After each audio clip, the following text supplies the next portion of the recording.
ครับหล่อนลงไปแล้วลงไปเอาเปิ้นไปภาคหากระสับภาคผมว่าอย่างกีบก็ออกแล้วประชันอยู่แต่เขาบ่ได้นะครับพวกเขาทั้งหลายเขาบ่ถึงท้าตุ้มมาตะโกบ่ได้มันจะติดต่อเนาะครับโรคที่ต่อกันหรือให้อย่าเป็นเชื้ออย่างพวกแล้วบ่ได้เอาง่ายๆบ่ต้องนักต้องหนาแล้วสมมาโดนยกตัวอย่างหลวงปู่เกษมครับเปิ้นเขมโกลำปางเปิ้นเล่าว่านะนี่ในหนังสือก็บันทึกไว้เหมือนกันครับหลวงปู่ฉันเนี่ยเวลาไปกุมบาตรได้3วัน5วันอย่างเข้าบ่เน่าไปปอดเขาเปิ้นหิวมาปกติฉันนะครับแล้วไปเป็นยังเนี่ยถ้าคนเขาธรรมดาอาหารที่เน่านี่อาหารเป็นพิษนะกินแล้วตายเลยแล้วอาหารเป็นพิษจู่โจมเข้าในกระแสเลือดก็ตายเลยแต่หลวงปู่เนี่ย4-5 วันฉันเตืองเนี่ยสบายสบายครับอันนี้หมายความว่าอย่างหมอฮู้ละแต่ว่าเขาก็ว่าคนไหนถึงขนาดหน้าทาตุมัตตะโกแล้วนี่สัตว์ตัวเก่าก็เป็นธาตุอาหารก็เป็นธาตุมันเข้ากันได้ก็เป็นอย่างแต่เขาลองเขาว่านะก็ได้มันว่ากับคำปากมันเป็นธาตุเขาประถึงมาได้ครับมาได้อันนี้เหมือนกันเรื่องเข้าบาตรนี่เหมือนกันครับอย่างละโซนมันเรื่องเข้าบาตรโอ้เรื่องภาวนาที่ว่าถ้าปัจจัยโยมถ้าปัจจัยญาติปัจจัยภาวนาครับอันขอบ่ได้แล้วตุเจ้าเขาเวลาศรัทธาใส่บาตรมามันเขาก็ต้องห้ามครับเรียกเคียงก็บ่ได้กะมาได้เรียกเคียงอย่างเรื่องนั้นเรื่องกฐินเนี่ยยุ่งเลยนะโยมปีนี้อาตมาวัดอาตมามีตุเจ้า5 ตนนะอย่างไปละกันนะกฐินบ่ว่าแน่เนาะซื่อเจตนาที่เรียกเคียงอันนั้นเรียกเคียงถ้าบอกตรงซะยุ่งกะ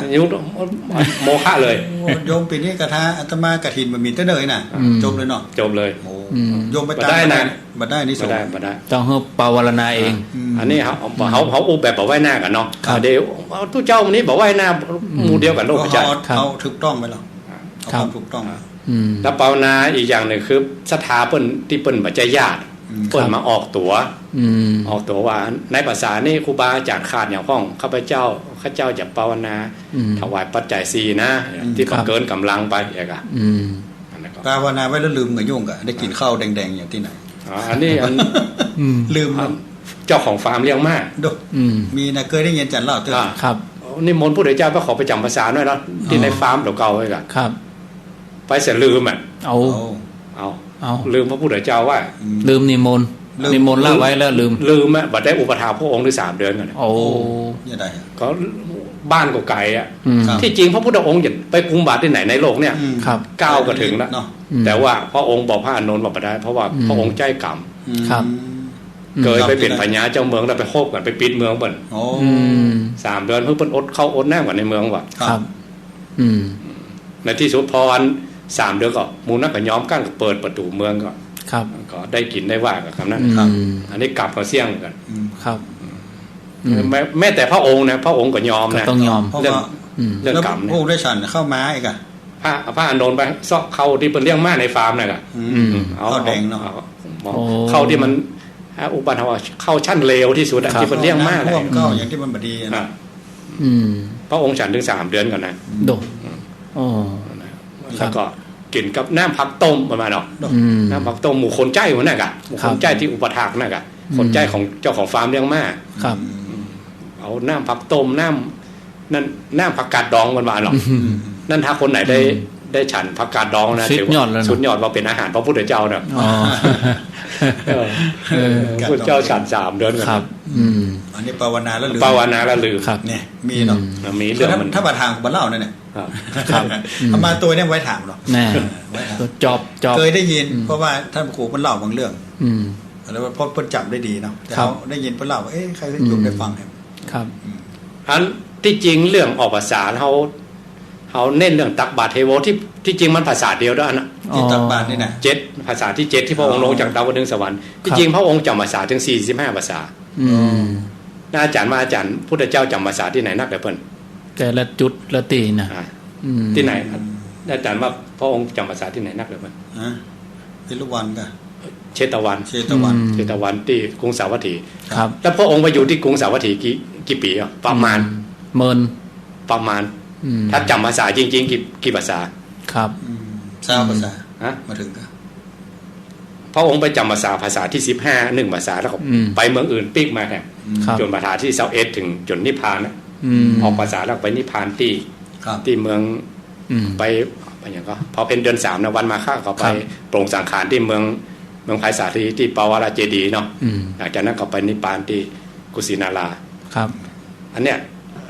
คนบางคนก็บอกว่าพระองค์จำภาษาที่พระเชตวันกับบุพารามบุพารามของนางวิสาขา6 ภาษาเนาะที่พระเชตวัน19เป็น25 ภาษาที่จริงภาษา45ก็ต้องบวกกับ16นะแต่พระองค์มาเมื่อใดมาเมื่อพระองค์อยู่กรุงราชคฤห์แล้วภาษาที่3ครับที่อนาถบิณฑิกะมาหาพระพุทธองค์มาหาเซียวตัวเก่าพระองค์ไปภาษาที่3แล้วไปกรุงสาวัตถีนะพอมาถึงแต่พระองค์มาจำภาษาบ่ได้ไปจำภาษาที่15พุ่นนั่นเพราะภาษาที่7เนี่ยพระองค์อยู่ที่กรุงสาวัตถีเนี่ยอยู่ที่พระเชตวันนะพระองค์ก็แสดงฤทธิ์ที่ยมกปฏิหารที่อยู่เป็นเนินดินอยู่ข้างกรุงสาวัตถีพระองค์ก็เหาะขึ้นไปจำภาษานั่นไม่พวกเขาจะเน้นภาษาที่7วัดเทโวที่จริงพระองค์จำภาษาถึง45 ภาษาครับที่ไหนที่ต่างๆถ้าคนไหนอยากจะรู้ว่าพระองค์จำภาษาที่ไหนก็ไปดูหนังสือของสมเด็จพระสังฆราชยานสังวรเนาะเขียนไว้หมดตั้งแต่1ถึง45 ภาษาไปที่ไหนพ่องก็ภาษาพิเศษนี่มันพิเศษนี่ที่7ประจำภาษาชัดเจนเลยเปิ้นอันนี้ชัดเจนเนี่ยก็มันเป็นถึงว่าต้องให้ความสำคัญครับเห็นแล้วเปิ้นจะไปอยู่ไหนด้วยฤทธิ์ของพระเจ้าเนาะโดยฤทธิ์ของพระอย่าประมาณเจ้าถึงว่าถ้าปุถุชนคนธรรมดาเนาะองค์พระสัมมาสัมพุทธเจ้าเองก็ต้องต้องถ่ายต้องอันนี้มันเป็นเหมือนคนทั่วไปเนาะโดยยังมีกายเป็นมนุษย์อ่ะอย่างที่เทวดามันอิ่มที่ห้องน้ำมันก็บ่มีนะก็สงสัยเหมือนกันนะพระองค์ไปบิณฑบาตที่อีกถ้าอู้ถึงสมัยนี้ว่าอีกกาแล็กซี่นึงอ่ะครับอีกดาวดวงนึงพวกเฮาทั้งหลายทางช่างเผือกนี่เนาะทางช่างเผือกเฮาอยู่ทางใต้เรียกว่าชมพูทวีปครับตะวันตกแล้วอมรโคจรทวีปทางเหนือเรียกว่าอุตรกุลทวีปทางตะวันออกเรียกว่าอันบุพเพวิหารทวีปอยู่คนละลายกันนะทวีปนี่หมายถึงว่าคนละกาแล็กซี่เลยกาแล็กซี่เดียวกันแต่อยู่คนละด้านคนละดวงคนละดาวกันครับพระองค์ไปกุมบาทตาม3 ทวีปนะปัจจัยอยู่ชมพูทวีปชมพูทวีปหมายความโลกทั้งโลกนะเรียกว่าชมพูทวีปครับโลกนี้มันเรียกว่าเขตอินเดียนั่นมันปัจจัยชมพูทวีปคือทั้งโลกอ่ะพระองค์อยู่โลกนี้กันได้จับอันคณะศรัทธาเขาชอบดูหนังเนาะไปดูหนังเรื่องอินเตอร์สเตลล่ามันจะเปิ้นจะเรื่องเวลาไว้นะคนเข้าจะไปฮู้เรื่องอินเตอร์แบบนี้แล้วโอ้ไปเขียนหนังสือไทยก็มีหรอกพระเอกมันอยากจะไปดูดวงดาวทั้งลุ่มเลยกันแต่คือหมู่จังบนอยู่ดังบนพอลงไปเสียยานอวกาศมันเสียเลื่อมกันพอแก้บักกี่ชั่วโมงขึ้นมาหมู่ดังบนเท่าหมดอ่ะอันนี้เหมือนกันคนเมืองมนุษย์เนี่ยถ้า50 ปีเท่ากับครับจันตาวติงสาจันตาวติงสาเนาะไม่ใช่จันจตุมครับแล้วก็คูณ4เข้าไปเนาะ4เท่าเจ้า200 ปีเมืองมนุษย์เท่ากับ1 วัน 1 คืนของดาวดึงส์นี่เทวดาได้อยู่เป็นนั่นเขาต้อง200 ปีพระองค์ไปอยู่แค่วันเดียวอันนี้พระองค์อยู่3 เดือนแม่นนั่นมันจะต้องเลื่อมกันมากมายแล้วต้องเป็นหมื่นปีไปใช่ครับพระองค์เรียกว่าอากาลิโกพระองค์อยู่เหนือการเวลาไปแล้วครับโอ้ถ้าเทียบอายุกับพระเจ้าบริณิพพานได้บอกเมื่อไหร่กันถ้าว่าเทียบของอายุแต่ว่ามันซื้อนี่มาได้กันนะพระวัติเวลาเขาสวดมนต์อย่างไรเวลาขึ้นสักเคนะเขาเจิญเทวดาที่เป็นพระอริยเจ้ามีมหิทธานุภาพนักเป็นผู้มีฌานมีอภิญญาเขาฟังธรรมพระพุทธเจ้าตวาเนี่ยมาได้แต่ถ้าเอิ้นเอาดังๆจะได้ยินไปถึงชั้นฟ้าชั้นห้องเขามีกำลังภายในเขาปะดับก็เดียวก็ก๊อกตกใส่หัวก็เดียวก็ทาตกใส่หัวยังไม่เจียล่ำเลียแต่คนที่เปิ้นถึงเนี่ยกะคนที่เป็นมีสมาธิอ่ะครับว่าเขาไปถึงเลยกะแต่เขาบ่ถึงมันอู้กับกำปางเขาบ่ถึงครับปีกมาอู้ถึงภาวนาเรื่องเกี่ยวกับสังฆกรรมทรงจะได้อันนี้ต้องทำในบทสวดเป็นเรื่องของสงฆ์เขาบอกอู้แล้วเนาะอันนี้กับเรื่องของถ้าคนไหนอยากรู้รายละเอียดต้องมาบวชแต่เขาคือได้หาใจความก็คือการภาวนาคือได้ตักเตือนกันตุเจ้าบนแล้วทำนอกบทสวดก็ไปได้นะมาได้ต้องมีตุเจ้าตนใดตนหนึ่งสมมุติว่าขึ้นไปนั่งบนธรรมะต้องสมมุติตัวนั้นตั้งยติก่อนนะตั้งยติคือสมมุติตัวเก่าอันน่ะแล้วก็เขาภาวนากันอย่างไรภาษาเลี้ยงภาษาไปกันหรือภาษาพ่อมเดียวกันว่าด้วยกัน อันนี้ถ้าคณะสถาอยากดูรายละเอียดต้องมาบวช นั่น ไม่ยิงโมซิดเลย เอาก็อ่านพระไตรปิฎกเอาอันนี้มัน ไม่ใช่ บางเรื่อง ที่เปิ้นบ่คือภาวนานอกโบสถ์เพราะอย่างมันต้องมีกรรมการเลย อันนี้โบสถ์นี่ มันต้องมี เขตนี่คุ้มครองเนี่ย คุ้มครองห้ามเถียงห้าม เข ว่า ตคุ้มครอง จะนอกโบสถ์นอกกำแพงระวัง ห้ามหืออื้อเออ ผมอ่านตุ้ลุงเนี่ยอันนะปัดถูกแล้วตุ้ลุงละเนี่ย แล้วมีกรรมการแล้วยุ่งนะครับ อันนายโบสถ์นั้น ได้ ไม่หมู่หรอก ถ้าแปลเป็นบ้านเฮานะ ที่เถนาวาเลยแบบว่าตุ้ลุงเนี่ยปัดถูกลงผมหันนะอย่าง ติเตียนบอกกล่าว เอาเปิ้นเล่าขอนตุ้ลุงยานะแต่ว่าตุ้ลุงเองนะ น่ะ จริงๆมันก็เป็นการทักษะธรรมเนียมเพื่อกับได้ตีกันแต่หรอก ครับ ภาษาบาลีว่ากันเนาะ อืม เขาไม่ได้บอกว่าตุ้ลุงย่านบดีเพื่อนบ่ว่ากันในสนะ แบบนี้เนาะ แต่เปิ้นเปิดว่าคือว่ากันได้แต่เขาก็ไม่ได้ทำ ครับ มันมีใครไปทำนี่กันหรอก อืม ตามธรรมเนียม ก็สาธุหมดเนี่ย สาธุ สาธุไปติ๊กๆอ่ะ แล้วก็ธรรมเนียมนี้ก็เลยอู้ศรัทธาญาติโยมว่าในฐานะที่เขาเป็นชาวพุทธเนาะ ครับ ธรรมเนียมนี้มาใช้ได้ในครอบครัว อืม แต่มันตีกันมาได้นะการเรียนมันยาวเนี่ยมันต้องมีกรรมการนะ อ่า สู้มันบดีหรอก อ่านกอดเชาะเข้าแรงคนเดียว เอากันว่าตีตัวเก่าเนอะ เนาะ เออ พ่อมันก็ตีตัวเก่าแม่มันก็ตีตัวเก่า ครับ ถ้าว่าพ่อมันตีแม่มันเนี่ยมันลงคอกันแล้วจริงๆ ครับมันได้ ต้องเตือนตนเองด้วยตนเอง แต่ตัวเก่า ครับ เนาะ เดี๋ยวเนี่ยก็คำว่าอาบน้ำห้อนมาก่อนนี่มันเป็นกรรมของคนเฒ่าหรอก อืม คนเฒ่าที่โคมลูกหลานนะ แพ้หัวใจเนาะ แป้หัวใจเลยอะ อืม พ่อมันจะปลูกก็พ่ออย่างจะปลูกทองว่า เออครับ ตึ้งลุงทองนี่เป็นอมตะแต่ครับ ปลูก สุดยอดแต่ ลูกมันจะรุ่นหลวงเขากีบอีก อืม ปลูกหม้อเก่งเนาะ เปียขี้ฝอย เนี่ยต้องพ่อมันเอาขี้ฝอยไป เสียไฟหู ฝอยหูขี้ฝอยยาน่ะ อืม เนี่ยขนาดพ่อมีไม่ได้กินแปะไปตั้งนั่นเนี่ยนี่อาบน้ำร้อนมาก่อน ครับ แล้วความรู้สึกว่าแปะ อืม ถูกมดนี่นะครับ แต่ในบดีนะพระเจ้าก็เลยว่ากดคำว่าปวารณาเนี่ย อืม แก้ตัวนี้บางทีเฮายิ่งสูงยิ่งไม่มีใครเตือนเลยเฮาวิโตเขาว่าเนาะผิดถูกเก้าข้าเป็น อืม เจ้าอาวาสนายอ่ะข้าต้องว่าถูกอย่างเดียวกันลูกวัดอาจจะประใจก็ได้อะ ครับ เพราะว่ากิเลสตุ้หลวงหรือทิฏฐิตุ้หลวงเนี่ยมันมีเหมือนนะ ที่พระ บนมันไปมันเคยว่าคือศรัทธาหรอก ครับ ว่ากันมาว่าเข้า แล้วใครจะเตือนเนาะ ดิ่งศรัทธายอมกับมันดิ่งได้ใจนะ อ่า ทีนี้บางทีศรัทธาเพิ่นมีธรรมะกว่าทุกเจ้านะครับ โอ้ผมว่านะขี้ค้านไปเป็นแล้วไปเสียที่หูกัน อืม เพิ่นปากบ่ได้ปล่อยมันแพร่งไงนะ อืม ปล่อยมันเอาใส่เต็มที่เนี่ยที่จริงธรรมะสถานดีกว่าโยมกว่า อืม วันนี้โยมอายนะ อืม โอ้เพิ่นเป็นทุกเจ้าเพิ่นว่าอีได้จะได้อ่ะ อืม เขาเป็นคนบ้านให้จะมากล้าว่าหรอ อืม นี่อันนี้เนี่ยไว้จะเตือนไผเอา อันนี้ที่เขาอู้กันเรื่องนี้เพราะว่าวันนี้เป็นวันมหา ครับ ปวารณา ครับ ตุเจ้าไปออกตัวคือกัน อืม ในบทโสดแต่เพิ่นว่าเป็นภาษาบาลี ครับ ว่าเดี๋ยวมันมีเฟซมีไลน์เหมือนกันนะครับ ตุเจ้าเพิ่นเอาออกกำแปลมีคำมีเหมือนกัน อืม ครับ อีเนี่ยปู่จานอย่าไปภาวนาใส่ทุกเจ้ามันได้เนอะ ปู่จานแก้เหลือไอ้เนาะ เออ ทุกเจ้าหนุ่มวันเฮาเป็นลูกหลานละว่าไม่เห็นหน่อยนะวันนี้ภาวนามันได้นะเนาะ อืม เพิ่นต้องไปทำกันในโบสถ์ ครั ทุ บ กเจ้าระวัง ต้องในโบสถ์อย่างเดียว ครับระวังทุกเจ้า ทุกเจ้าอย่างเดียว และวันนี้ยกเว้นปาฏิโมกข์สวดปาฏิโมกข์ อืม ปาฏิโมกข์ที่ธรรมดาเดือนดับเดือนเพ็งต้องสวด ครับ แต่วันนี้ วันนี้ยกเว้นบ่สวดปาฏิโมกข์ โอ้องค์สวดวันนี้สบายหน่อย อ่า สวดสั้น แล้วเขาว่าได้กันเนาะ วันนี้กินบอมได้ เออ ปกติมันพ่นเกินชั่วโมงเนาะ ยาวกว่า45นาที โอ้ถ้าผมมีความจำมีไว้ ครับ ที่ปฏิทานได้สวดมาได้ สมมติอาจารย์ขอยกตัวอย่างถ้าอาจารย์เริ่มเพิ่นสวดมาเมินน่ะเลยยกคือเป็นผู้อาวุโส ปรมาจารย์ ปางรามาจารย์บอกต้องสวดให้ลูกให้หลานสวดจ้ะ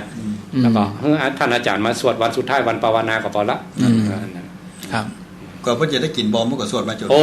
ต้องสะสมมายา สะ วนา ส น มมาเมินนาน อืม เพิ่นสวดให้เฮามาเมินไหน ค กั รั น บเนี่ย เอ้าปิกมาเรื่องตักบาตรเทโว เพราะว่าตอนนี้ 15 นาฬิกา 30 จะได้ นาที คำว่าเทโว ครับ ย่อมาอย่างไร เทโวโรหณะ ต้อง แปลว่า ว่า พระ คร อบ งค์จากลงจากดาวดึงส์สวรรค์มา เทโวน่ะ อืม เทโวโลหณะแปลว่าพระองค์ลงจากดาวดึงส์สวรรค์พระองค์เปิดโลกหมด บรรพระเจ้าเปิดโลก วันพระเจ้าเปิดโลกเพิ่นว่าถ้าจิตเฮามีเมตตานะครับ ครับ วึบขึ้นมาเพิ่นว่าแสดงว่าเฮาเป็นมดเป็นแมงได้ยินได้หันพระพุทธเจ้าตอนนั้นมา อืม แม้แต่มดแต่แมงสัตว์สิ่งหันพระ เปิ พุท ด ธเจ้า โลกหมด เปิดโลกเฮาอยากจะเป็นพระพุทธเจ้าอันเนาะ อ๋อ สัตว์ทุกตัวเลยนะครับ ได้เป็นมาได้เป็นหัวแต่อยากจะเป็ ป น รารถนา เพราะว่าโลกมันเปิดหมดหันหมดทุกภพทุกภูมิ อืม โอ้อนุภาพพระพุทธเจ้ายิ่งใหญ่ปานนี้เนาะ อืม เขาขอได้เป็นพระพุทธเจ้าแล้วผู้ละคนหัวลูก อ่า เออ ปรารถนาเอา แล้วที่ ทุกตัวเลยว่าเนี่ย หลักฐานที่ประเทศอินเดียที่อาจารย์ผ่านมามันมีป่ะหลักฐานที่เป็นลงที่ไหน ครับ เพราะเมืองสักกะสนครผมไม่ได้ไปมันเหมือนอยู่ใน โปรแกรม เส้นทางของเส้นทัวร์แต่ไปที่พระองค์ขึ้นที่กรุงสาวัตถีนั้นไปหา เป็นเนินมั้งกะ เป็นเนินพระเจ้าอโศกมาสร้างพระธาตุไว้ อ๋อเป็นคืนที่5เลยเนาะ ไปขึ้นที่ฮั่น ครับ แต่ที่ลงมันเหมือนอยู่ในเส้นทางทัวร์ถ้าจะเพิ่มตังก็ต้องมันต้องเพิ่มทางตังถึงจะไปเส้นเมืองสักกะสนคร ครับ เพิ่มเส้นทาง ตอน ก็ต้องเพิ่ม ที่ลงมาทวนหน่อยว่าอาจารย์เล่าว่าเพิ่นลงปราสาทลงจากบันไดอย่างเงินบันไดทองบันได ได้ แก้ แก้ ว ว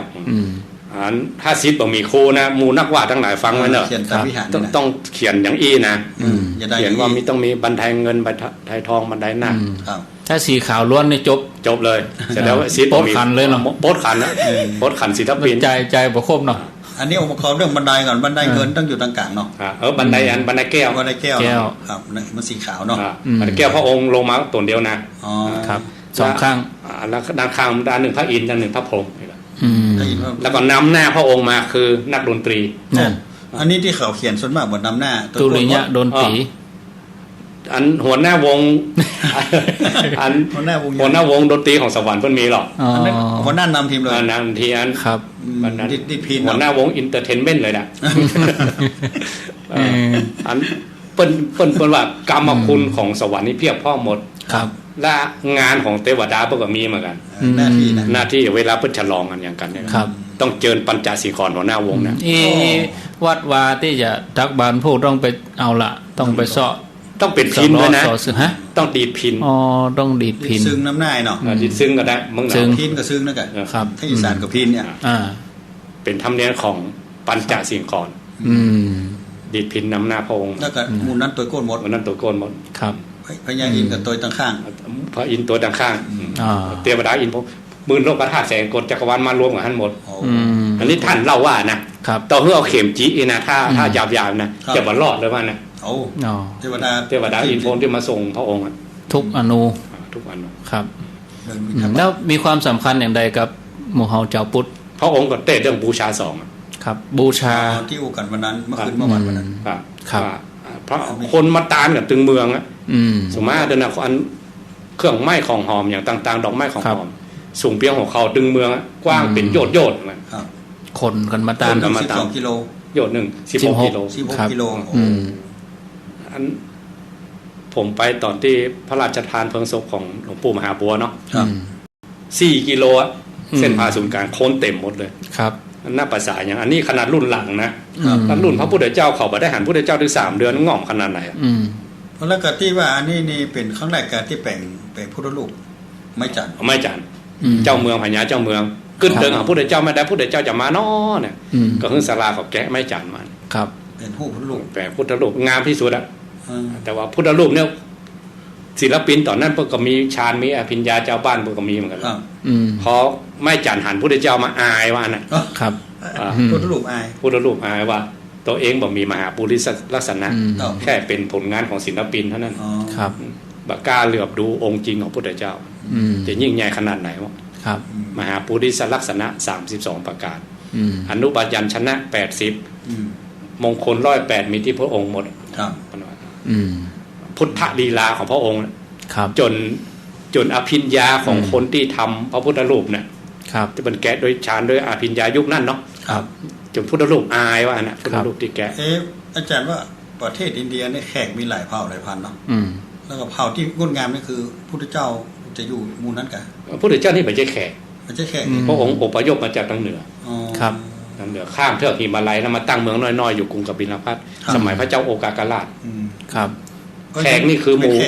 พระเจ้าประเสริฐที่โกศลน้ำมนต์นะหมู่แขก อ๋อดำพระพุทธเจ้าที่เป็นแขกขาวแขกตั้งอาหรับกัน ตั้งใดหมอแต่อพยพข้ามเทือกหิมาลัยมาวันอยู่ทางเหนือหมอตั้งทิเบตตั้งจีนตั้งอย่างตั้งมองโกลตั้งพวกชนเผ่าอย่างเนี้ยไม่ใช่แขก ไม่ใช่แขก ครับ อันแรกสังเกตอย่างไรว่าตอนที่พระเจ้าประเสริฐที่โกศลอันไปขอลูกหลานของกรุงกบิลพัสมาเป็น ครับ เป็นภรรยาเป็นมเหสีเป็นนางสนมเลยเนาะ ครับ คืออยากเป็นพระญาติอ่ะอยากจะสืบสายโลหิตโดยตรงด้วยกันครับญาติของพระองค์เนี่ยเสื่อมสายพันธุ์นั่นน่ะ ครับ หมู่นั่นยิงอ่ะพระตกเป็นอริยกะหมู่แขกเนี่ยไป มาอยากจะให้มันเลือดของเก่ามันจะสูญหายไปไอ้ครับ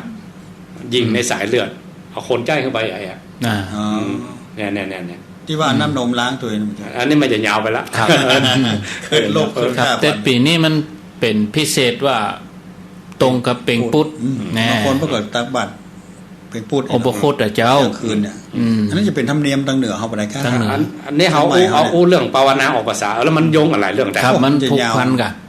มันโยงมีคำถามหรอครับมันเป็นยังครับดังต้านคันเข้ากันน้ำมันพูดผีเมื่อกี้วันเป่งปุดนี่ก่อนวันเป่งปุดนี่อันตักบาตรอุปคุตครับเป่งปุดมันก็บัดเจมีหลายเป่งก็กล้าที่จะวันพูดปีไหนปีนี้มีกี่เตือกมันเมื่อไหนมีแต่ปีนี้มันจุบตัดเนาะมันก็จะไปจัดมันก็งานหลายอย่างเนาะพวกนี้ก็จะเอาทำได้อันนี้มันหมายใจอยู่ในพระสูตรหรือในอัตถกถาเปิ้นเล่าว่าไอ้บดาเปิ้นเล่าว่าอันนี้มันจะจริงแท้ขนาดไหนว่าอันพระอุปคุตก็คืออันอรหันตสาวกที่เปิ้นรักษาศาสนาตอนที่เปิ้นจำภาษาอยู่ในเปิ้นอธิษฐานอภิญญาเปิ้นอายุยืนเป็นพุทธันดรเนี่ยรักษาศาสนาพระองค์อยู่นะสมัยที่พระเจ้าอโศกมหาราชสร้างวัดสร้างพระเจดีย์ 84,000 ปีนะครับอาราธนาเปิ้นมาคุ้มครองเปิ้นอยู่ในสะดือทะเลกะอยู่ในเกาะอยู่ในทะเลถ้าอยู่เกาะกลางทะเลด้วยนะโดยอภิญญาของเปิ้นอย่าประมาณว่าอย่าประมาณอรหันตฤทธิ์มันจะขนาดไหนก็บ่ฮู้นะแล้วก็ที่เขาจ้างอันที่เปิ้นปั้นแล้วก็แงะคอแหะโจมบัดแง่นั่นหมายความว่าเปิ้นอยู่ใต้ทะเลวันนี้จะไปโพดไผ่นอกอย่างกันเรียกว่าพอเลยเตี้ยงแล้วไม่ใช่เปิ้นว่าจะไปโพดไผ่นอกระดับนั้นระดับพระอรหันต์มีอภิญญาเนาะก็อย่าไปโพดไผ่คนไหนได้ตักบาตรก็เป็นเศรษฐีเลยครับสังเกตอย่างไผ่อย่างพระมหากัสสปะพระสารีบุตรเนี่ยเวลาจะเปิ้นไปกุมบาตรเนี่ยนะต้องแผ่คายมาหรอกเพราะว่ารุ่นนั่นรุ่นอภิญญาเนาะคนไหนใส่บาตรก็ได้เป็นพระอรหันต์ไม่ใช่เป็นพระเป็นเศรษฐีเลยครับพระอินทร์ก็รู้แหละเปิ้นมีตาตีบอ่ะใครได้ใส่บาตรเป็นรู้ใส่บาตรเจ้าบ้านมันไม่ใช่โห่อย่างเงี้ยกันมันไผ่เป็นนรหันตามันไม่ใช่โห่แต่รัศมีสีแสงของพระอรหันตามันไปทั่วหมื่นโลกธาตุหมดเนาะหันหมดพระอินทร์แล้วมันรู้ใส่บาตรเนี่ยครับเนี่ยเลยเป็นธรรมเนียมว่าพระอุปคุตเนี่ยเปิดขึ้นมาวันพุธแต่เนรมิตเป็นอะไรยังก็ได้เป็นเน้นน้อยก็ได้เป็นตุ๊ปูก็ได้ใส่จีวรดำๆอะไรอย่างก็ได้ถ้าใส่บาตรเข้าอุปคุตแล้วบ่ถึง7 วันได้เป็นเศรษฐีนักเรียนแงะคอพอทางบนให้ศรัทธาเข้าใจบางคนอาจจะสงสัยหลายคนไปปั้นผ้าจะได้มือกับโจมบาตรขึ้นหัวเพราะว่าคนโบราณเปิ้นว่าแค่ว่าพระอุปคุตนี่เปิ้นอยู่ก้นสะดือทะเลป่ะแล้วเปิ้นแผ่คายพระยังอย่างเงี้ยเนาะวันนี้อย่าไปโพดไผ่นอกอีกอ่ะแล้วจะโพดทั่วไปก็บ่ได้ก็เล่นคล้ายว่าไผ่เคยฮื้อตาลมาก่อนครับไผ่ยีในสายบุญวันนี้วันพุทธเจ้าเหมือนเดียวกันแต่คายของพระอรหันตาพอถึงพระพุทธเจ้าพระพุทธเจ้ารู้ถึงวิบากกรรมรู้ถึงว่าไผ่จะสัตว์ทำข้อใดอ่ะแต่พระอรหันต์มาถึงขนาดนั้นแต่ว่ามีญาณแผ่คายพระญาณได้อย่างยกตัวอย่างอย่างพระสารีบุตรเนาะเพิ่นไปโพดเพชฌฆาตก็ไปโพดโจรก็อย่างสภาพแต่ว่าเขามีอาสันกรรมตัวสุดท้ายที่เขาไปดีเขาทำกรรมมาทั่วชีวิตชั่วชีวิตอ่ะครับแล้วก็เขาได้สำนึกจิตสุดท้ายครับวันนี้มีคำถามว่ามาคำถามป้อนันเจยอยู่ที่ไหนป้อนันเจยนี่เปิ้นถามฝากถามตะว่าป้อนันเจยเปิ้นโทรมากะอยู่อนุสาวรีย์ครูบาอนุสาวรีย์ครูบากับละปูนท่านเนี่ยเนาะฝากถามว่าไปวัดเอาบุญได้บุญอย่างใดแล้วเพิ่นก็อยู่วัดนะกะก็ได้บุญเป็นอย่างไร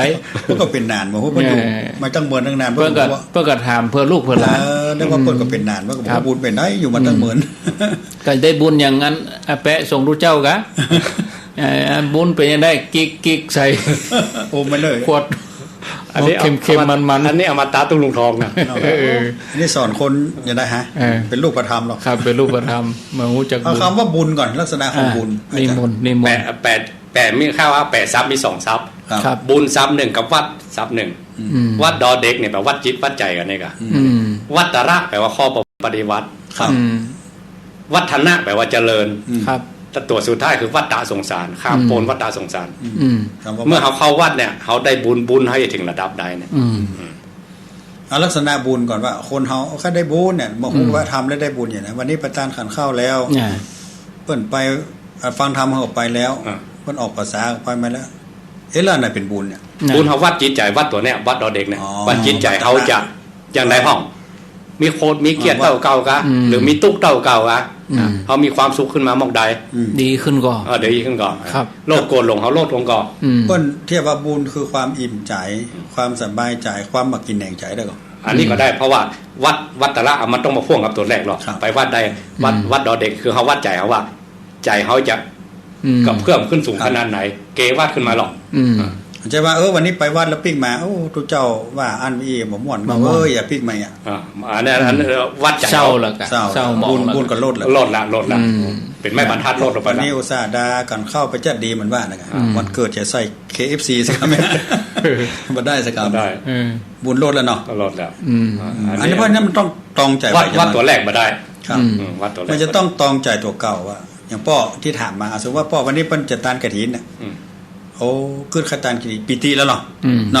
ท้อห้องเหล่าไม่เหี่ยวล่ะครับโอ้จะไปหอมเปิ้นแปลงต้นแปลงยังห้องก็แปลงต้นคาแล้วห้องเขาจะตางประเด็นมันข้ามเกือบเดือนนะจอมออมสินก็ได้หรอกความปิติเกิดแล้วนี่อันนี้บุญเกิดแล้วปุพพะเจตนาปุพพะเจตนาเกิดแล้วหรอเกิดแล้วบุญมันไม่สามเวลาเนาะอยากจะได้นางนางอีอ่ะนั่นแน่นอนดิก็อย่าเป็นเนี่ยมันอยู่ในธรรมอยู่แล้วในธรรมอย่างอ่ะธรรมะโบราณนิพพานก็นานก็ได้อ่านมาแล้วครับบุญเกิดครั้งแรกก่อนอย่างเขาอู้กันนะทุกเจ้ามาอู้นี่จะเกิดปิตินักน้อยก่อนทุกเจ้า3ตนเนี่ยบ่เคยได้ยินเฮ้ยมาอู้ที่นี่ฟังแล้วม่วนก่อนถ้าฟังแล้วโอ้บ่เป็นเรื่องเนี่ยน่ะได้อ่ะเฮาก็บ่ฮู้กับไผว่าฝ่ายฟังม่วนฝ่ายฟังบ่ม่วนใจไผใจมันถ้าฟังแล้วรู้สึกว่ามีปิติโอ้ทุกเจ้าอู้แล้วเข้าใจเฮ้ยฟังแล้วม่วนใจอันนี้นี่บุญเกิดละแต่ถ้าฟังแล้วมันบ่ใจเหมือนนั้นนี่ทุกเจ้ามานั่งอู้มาเสงกันแบบคนบ้านก็อย่างได้ก็ปิติก็ลดอันนี้บุญก็ลดไปถ้าอู้ถึงแล้วระดับกรรมฐานพอใจไม่พอใจ2อย่างนี้มันเป็นลูกตุ้มในที่กาไม่อย่าเวียงไปตั้งพอใจว่าปิ๊กขึ้นมันเขาเวียงไปนักไปปิ๊กนักนะไม่ปิ๊กไปตั้งพอใจนักครับแต่ถ้าเป็นกลางถ้าเป็นลูกตุ้มของนาฬิกามันเวียงซ้ายเวียงขวามันอยู่ตรงกลางหมายความว่าอารมณ์2อย่างเนี่ยถ้าพอใจก็ไปใจบ่พอใจก็ไปใจนี่ระดับกรรมฐานไปแล้วถ้าพูดถึงเรื่องคนปฏิบัติครับกำหนดรู้เท่านั้นเองถ้าลำพังบุญเกิดจากการได้หืดตานก็ดีกันอย่างก็ดีที่เป็นอย่างแบบโลกิยะเนาะอันนี้ก็ยังเหมือนนี่เพราะเราก็ต้องแสวงหาบ่อยๆอย่างต้องไปวันศีลอย่างคนฟังธรรมเนี่ยก็เจ้าก็ฟังรายการท่านนั้นไม่ได้ฟังรายการท่านนี้ฟังต่อไปแถมเข้าใจมันยังเหมือนนี่บุญมันก็ขึ้นลงครับที่ผมว่าเหมือนกับว่าเขามีน้ำในแก้วเนาะถ้าน้ำมันมีขี้ขุ่นเนาะขี้ขุ่นเนี่ยมันถ้าเอาแบบนี้มันจะฟุ้งอย่างเขาก็ต้องมีน้ำใส่เติมไปน้ำใสไล่น้ำขุ่นน้ำใสนี่ก็คืออารมณ์ที่เป็นบุญอ่ะถ้าลองทำไปวัดไปว่าแบบได้ยินน้ำนินก็ทำคำสอนแบบไปวัดเราก็ต้องสงบแล้วหรอกอย่างน้อยอย่างเจ้าเขาบอกสถานเงียบเรื่องมันก็เงียบจ้ะลองการตาไผ่เงียบเอาขนาดนั้นเนาะขนาดนั้นน่ะขนาดที่ไปได้แล้วถ้าอยู่บ้านนี่ยากเลยนะบางคนว่าไปก่อนได้ไปกับท่านมันอยู่ที่ใจหรอกเดี๋ยวซ้ำให้นาคีออกมาเห็นไหมผมอยู่บ้านผมก็ได้บุญอันนี้เลื่อนจากวอแหวนมหาการดอเด็กเลื่อนเป็นวัตตะไปแล้วเป็นข้อประพฤติปฏิบัติไปแล้วอย่างคณะสงฆ์ที่ออกกฎมาเนาะพระพุทธเจ้าไปรณรงค์เรื่องศีล5เนี่ยอันนี้เป็นวัตตะละต้องปฏิบัติเลื่อนจากดอเด็กเป็นต่อเต่ารอเรือละครับเขาเอาข้ออย่างมาประพฤติปฏิบัติละอันนี้แล้วทีนี้วัดมันก็มีหลายอย่างเหมือนอาจารย์ว่าต้นไม้ใหญ่แล้วแต่มุมมองและไผ่จะเอาประโยชน์ครับบางคนเข้าวัดเขาถ้าวัดไหนดีนี่มีเครื่องรางของขลังอย่างชอบไปแล้วนั่นเนี่ยตัวเจ้าผู้นี้อู้ไปร้ายมันแบบมีอย่างนี้ก็ทาก็บ่มีเอาเหมาะเพราะนั้นขอเข้าด้วยน่ะขอเข้ามาเถอะได้อย่างได้ครูบาอาจารย์ที่เปิ้นทำของขลังที่เปิ้นขลังเพราะอย่างเพราะเปิ้นมีสัจจะบารมีนะว่าอย่างนั้นก็เป็นอย่างอันเนี่ยครับเพราะนั้นอย่าประมาณครูบาอาจารย์ที่เปิ้นทำของเพราะนั้นคนเข้ามาครูบาอาจารย์มันยอมอ่ะ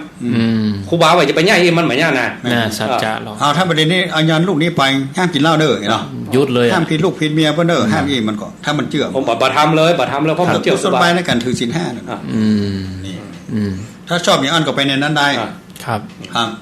ถ้าชอบแบบอย่างใดฟังทุกเจ้าเทศหลวงพ่อพุทธทาสหลวงพ่อปัญญานี่มีเรื่องเทศอย่างเดียว หลวงพ่อพยอมเนี่ย วัน นั้นก็ไปแนวนั้นอันนี้เพราะว่าตู้เจ้าห้อยจะยังความเลื่อมใสเกิดแก่ศรัทธามันไม่มีหลายอย่างรูปปรับประมาณนิกาก็มีประมาณในรูปอย่างรูปแบบพอดีอย่างนั้นพระอัญชชีกุมบาทอ่ะมันมีเพราะมันมีเหตุมีผลเนี่ยพระอันสารีบุตรปัญหาเนาะศรัทธาแล้วศรัทธาแล้ว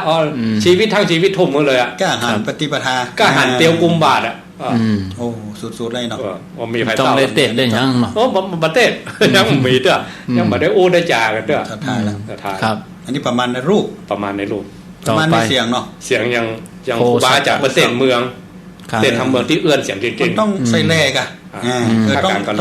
ต้องแลต้องบ้านเฮาบอกว่าอย่างใส่กาบให้หน่อยครับเข้ากาบปลายนะเต้นบัดทีนี่หรือเต้นกุมารบันหรือเต้นมันเนี่ยเนี่ยเฮาไปบ้านศพก็จึงมีเหมือนกันเนาะแต่เฮาบรรยายประจบคนทำไม่ได้อย่าเตะตุน้ำมันก็ได้ไม่ต้องตู้เจ้าต้องมาใส่กาบใส่เพิ่นตัวตีนอัน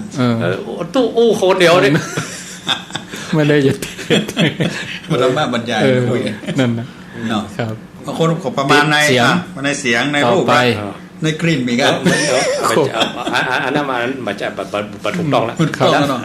มันมีธรรมะนี่ว่าในกลิ่นหอมของธรรมะตู้เจ้าอย่าเป็นอะไรกูไปสนใจกูสนใจธรรมะสนใจธรรมะว่าครูบาตู้เจ้าบางทีขอปฏิบัติดีหรือว่าเต้ดีเพราะว่าทำอะไรเพราะพอมันเต้ออกจากตู้เจ้าตนนั่นเนี่ยมันปิ้งไงตนอื่นก็บอกปิ้งนะแต่ตู้เจ้าตัวนั้นมันเทศมันเหมือนเข้าจิตเข้าใจครับนั่นในประมาณในบุคคลก็มันต้องอู้นักอู้หนาอย่างพระอาจารย์ชีพบอกกับพระสารีบุตรเนาะเยธรรมมาเหตุปัปภวะประโยคเดียวนั่นน่ะบรรลุธรรมเลยอ่ะปิ้งเลยอ่ะป่านนั่นนะอันนี้เป็นบุญวาสนาต่อกันเราเป็นเรื่องกับเป็นครูบาอาจารย์กันมาก่อนหลายจ้าต้องสั่งสมหลายภพหลายจ้ามันในธรรมละแล้วข้อสุดท้ายเรียกว่าโลขับประมาณนิกาคือประพฤติอันเศร้าหมองคือว่าจีวรเก่าเปิ้นเข่งกันเปิ้นบ่ใส่เกิบกันเดี๋ยวเปิ้นเดินทุดงกันเนี่ยมีศรัทธานับปะกันบ่ฮู้แหละที่ว่าวัดตระคือตัวเปิ้นประพฤติอันเศร้าหมองเข่งครัดต่อถึงความเข่งครัดในการกินการยุ่งจะโม้จะมายาหรืออย่างไรก็บ่แต่เปิ้นอยู่ในกรอบอยู่ในระเบียบเป๊ะๆมันอยู่บ้านห่างพวกเนี่ยไฟฟ้าก็กระจายอ่ะเนาะอยู่ตูบพะนะไปแปลงอย่างก็บ่เอาอ่ะสมถะอ่ะคือสมถะคือเรียบง่ายอ่ะอันบางคนเปิ้นต้องอย่างต้องอลังการใหญ่โตมโหฬารเนี่ยถึงจะโอ้ถึงโอ้ครูบาอาจารย์เปิ้นทำได้ได้เนาะอันนี้ถึงในความอลังการยิ่งใหญ่เอกอ่ะแต่บางคนมาอ่านอุปชอบชอบแบบนั้นชอบแบบรู้ขับประมาณนี้ก็คือวัดอันเศร้าหมองมันจะตัวทุกเจ้าเศร้าหมองนะวัดปฏิบัติของครูบาอาจารย์เป็นสมถะมากน้อยเรียบง่ายสันโดษเนี่ยชอบอยู่ไปเที่ยวไปโอ้อันนี้มอบกายถวายชีวิตเธอเลยละครับครูบานี่เข่งเอกอ่ะชอบถูกใจเขาเนี่ยครับมันชอบเหมือนกันโยมก็แตกต่างเหมือนกันแต่อันนี้คือวัดตระเขาถึงวัดตระยินทุกเจ้าเขาก็ศรัทธาญาติโยมจะขึ้นเหมือนกันหมดมาได้นะแล้วแต่คนชอบครับเนาะเหมือนอาหารงั้นพระองค์จะไปแยกประเภทได้นะพระองค์แยกอันนี้เป็นคำของแต่ถ้าค่ะแต่ละองค์ก็เหมือนเราพุทธสาวกเนาะเด่นด้านนั้นนึงนั้นเหมือนกันนะครับเหมือนกันมาเจ้าว่าคือเหมือนกันหมดแล้วแต่จริตแล้วแต่กรรมวิบากกรรมให้แตกต่างกันครับอย่างเขาแต่งตัวจะขึ้นเนียบเหมือนครูบาอาจารย์เนี่ยมันก็ไม่ใช่นะเนาะถ้าอาจารย์เรียบร้อยผมว่าอาจารย์มันยาครับมันไม่ใช่เอาแต่ท่านพระครูของเขาเนาะจะขนาดบนปนนี้ครับปนตรงเสียงอ่ะจะอู้จะจ้าคล้องผ้าจะเตียวจะย่างผู้ย่างก็เป็นจริตของเพื่อนถ้ามาปั๊มบอลโลโกเกงเลยไปใจละครับ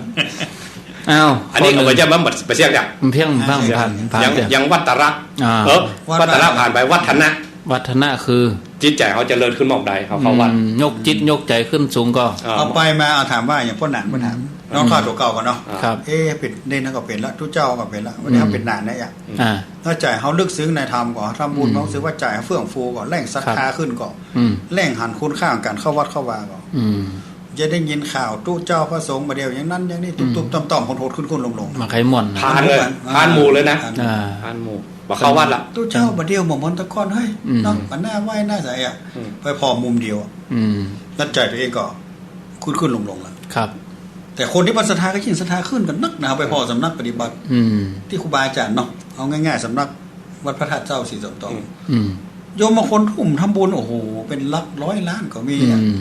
แล้วก็ยังจะเข้าหลวงปู่เข้าหาสำนักบางทีก็ยากเหมือนกันนะต้องจองทางอินเทอร์เน็ตแล้วก็ยูเมินมาได้ตัวเพราะคนมันเข้าคิวกันนัก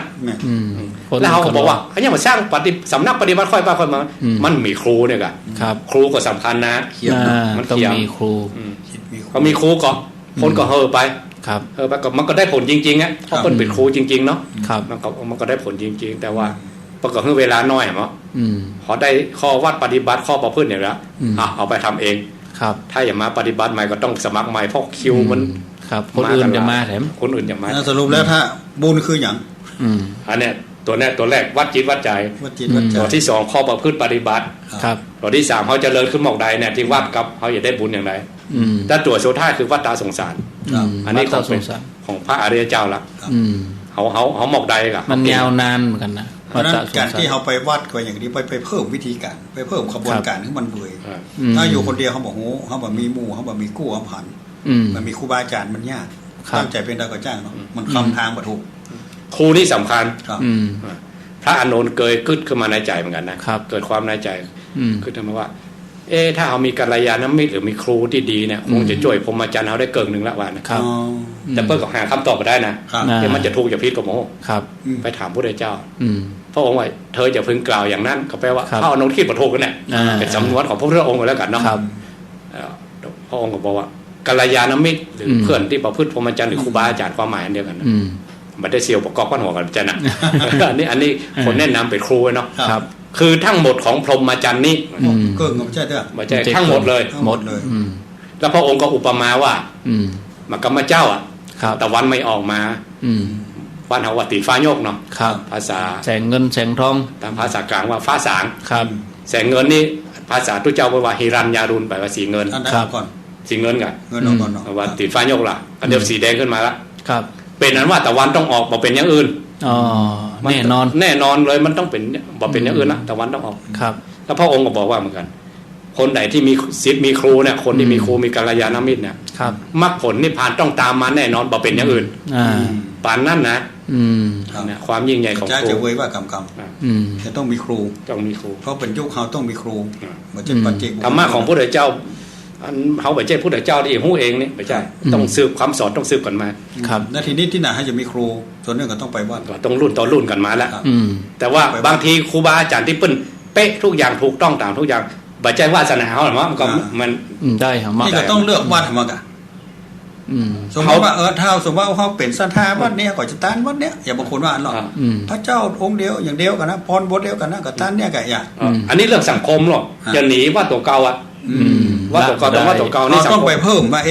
แม่นตัวหลวงเขาก็ติดจัดเดียแต่เราไปฟังที่อื่นแล้วเผื่อมันปิ๊งขึ้นมาเห็นไหมเนาะถูกจริตจะต้องเพิ่มตัวเองเนาะคืออธิษฐานเขาต้องเรียกว่าตามรอยพระอรหันต์ในคัมภีร์อปทานหรือธรรมบทเปิ้นอย่าบอกว่าหมดอันเถรคาถาเถรีคาถาน่ะมูลหันตาเจ้าต่างหลายเปิ้นอย่างไรเปิ้นถึงเป็นพระอรหันต์เนี่ย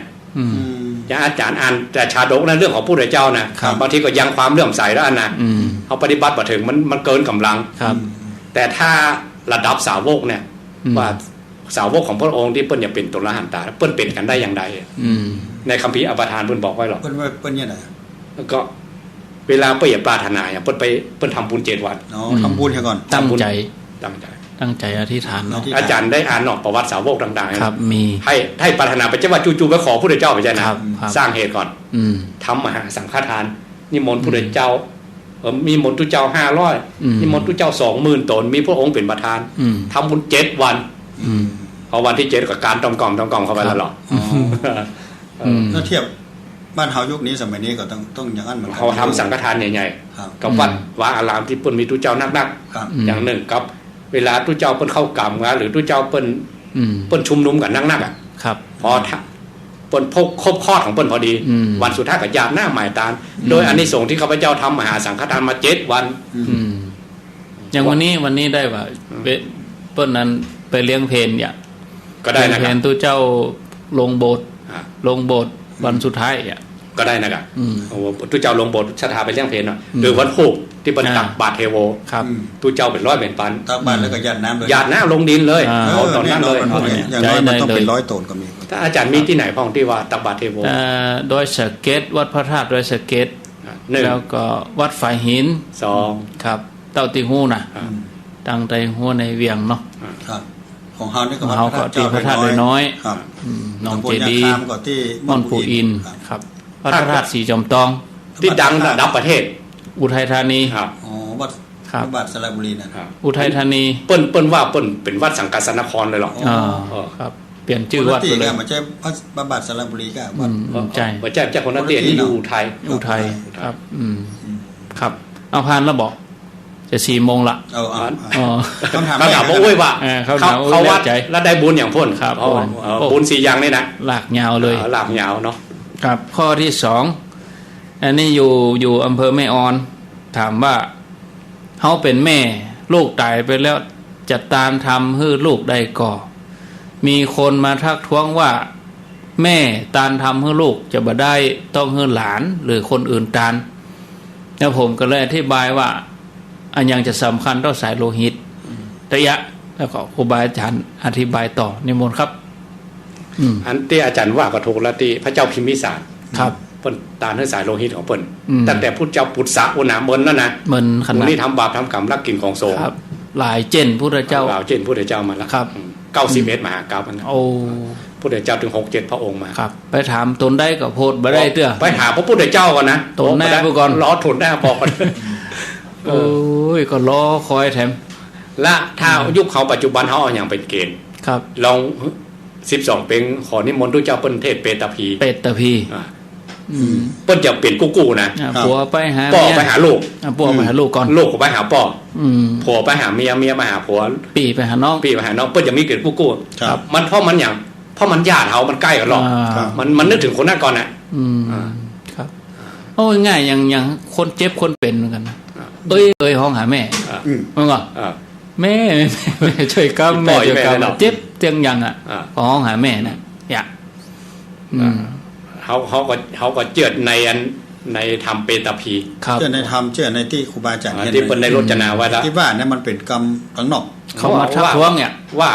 กำโคกำคุ้มเอาไหนมาหรอ ต้องถามกรรมก่อนนะ ถ้าไปไล่คนถามกับโอ้โห โอ้โห คนว่ามา อันนี้เขามีหลักฐานหรอก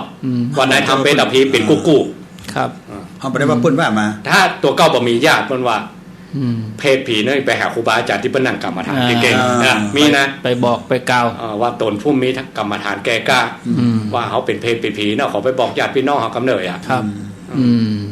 มีใน มันออกในธรรมหรอก ครับ อันนั้นถ้าผมบอกโอ้แล้วก็นิมนต์ ทำเป็นตะพีมาเต้ ทำเป็นตะพีมาเต้ ครับ แล้วทำที่เอาตาลนี่คือทำอย่างโลก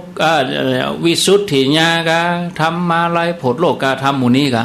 ที่จะตาลหาคนตาย ธรรมะของพระองค์เนี่ยเป็นอัปปมาโน ครับ อัปปมาโนธรรมโมเพราะนั้นขึ้นเดือนหนึ่งภาษิตเนี่ยเป็นอัปปมาโนทั้งนั้นเพราะนั้นขึ้นชื่อว่าธรรมของพระเดชตาลอุทิศไปเด้อ ได้หมด ธรรมของพระองค์ไปหมื่นโลกธาตุแสนโกฏจักรวาลมันต้องว่าเบาถึงภพภูมิได้31จั่นไปถึงหมด แต่ตั้งเหนือเขามันแปลงหรอกทำคนเกิดจะแต่ปีเกิดวันนั้นเนี่ยทำตามหาคนตายทำในสงฆ์ประเพณีปีใหม่อย่าง โอ้เยอะ มันมีมันละโยมลงไปหาฮันเลยจะเอาอันใดก็ได้ ถ้ามันมีสักที่ทำผู้ใดก็ได้ เพราะว่าธรรมะของพระองค์เป็นอัปปมาโนขอเพื่อเขาตั้งใจอุทิศไปเด้อที่เขามาได้เพราะอย่างเขาบอนุโมทนาบ่ได้ที่เขามาได้ หมู่ที่ตายไปได้โมทนาครับแล้วหมู่ที่กลับมานักไปลงหม้อเอาห้องมันอยู่ในกรรมมันมาได้มันมาได้แล้วโยมจะไปหูประมาณได้ว่าญาติเขาได้ไปได้เนาะเขาก็ทำไหมนะทำถ้าถามพระเจ้า3ตัวนี้บอกว่ามันได้เขาก็บอกหมดแล้วก็บอกหูแต่ว่าใครจะได้ก็สมมติโยมทำแล้วตานแล้วอ่ะนั่นแน่นอนก็ว่าได้น่ะให้มาฟันได้แน่เองเขาก็บอกว่าได้เหมือนกันต้องพอที่ใจโยมบุญอ่ะพอที่ใจโยมแล้วพอที่ว่าสภาวะของคนที่มันห้าบุญนะญาติเขามันจะอยู่ในสภาวะที่ทำได้ก่อนให้เป็นเพศก็ถ้าบัดจัดอยู่ในกลุ่มปราชตูปชีวิเพศก็บ่ได้เพศกลุ่มอื่นก็บ่ได้เกิดเป็นเดรัจฉานเนี่ยมันจะหมดมันหมดสิทธิ์จะว่าอย่างอันนี้พระองค์ยังโพดมาได้เองอ่ะมันก็ญาติของพระเจ้าพิมพิสารองค์แรกองค์เหล่าองค์แรกองค์เหล่าอ่ะอันนี้มันเป็นหน้าที่ของโยมสมมติว่าโยมกองหาคนอื่นแล้วโยมมีลูกมีหลานที่จะตานเพื่อโยมมาทุกข์ใจกันสู้ตานไปได้บ่ได้พูดแต่เขาแล้วใจครับดีกว่าขำใจโอ้ตานไปตานมันบ่ได้ถ้ามันผูกได้ไหนเขาจะเสี่ยงแต่ใดมันจะเกินวิสัยเรื่องเสี่ยงนิยมกว่าเสี่ยงหรอกครับแต่ไปกวดติดเรื่องธรรมเนียมกลัวกับเขาว่าเขาตักเอาไปเขามาเกิ้งเนาะเขามันนั่นมันไม่ใช่หูแต่บางทีเข้าวัดเข้าบาร์บางทีเขาว่าเอาทำเนี่ยเอาทำเป็นตะพีมาเป็นที่เป็นแบบเบื้องเป็นแบบเป็นถ้าพระเจ้าตนใดว่าก็แสดงว่าแย่ที่สุด ถ้าพระเจ้าเป็นคนว่าเองนะโยมเป็น ไปได้ นะ ว่าไปได้นะ พระเจ้าตัวนั้นบอกเรื่องที่ไปบอกเขาโยมว่าห้ามตานอันนี้ การเข้า มีอันนี้ มีแน่ ทุกเจ้าบ่มีนะทุกเจ้าเป็นเฮียนนักธรรมมา พระเจ้าจะห้ามลูกเดียวเลยอาจจะแต่วันนี้ก็เป็นวันดีว่าดีหมดแม่น่ะวันก่อนวันดีหมดอ่ะครับเอาคำถามที่3อันนี้อยู่จอมตองถามตะวาถามว่าอะไรวันนี้เป็นวันพุธวันพุธนี่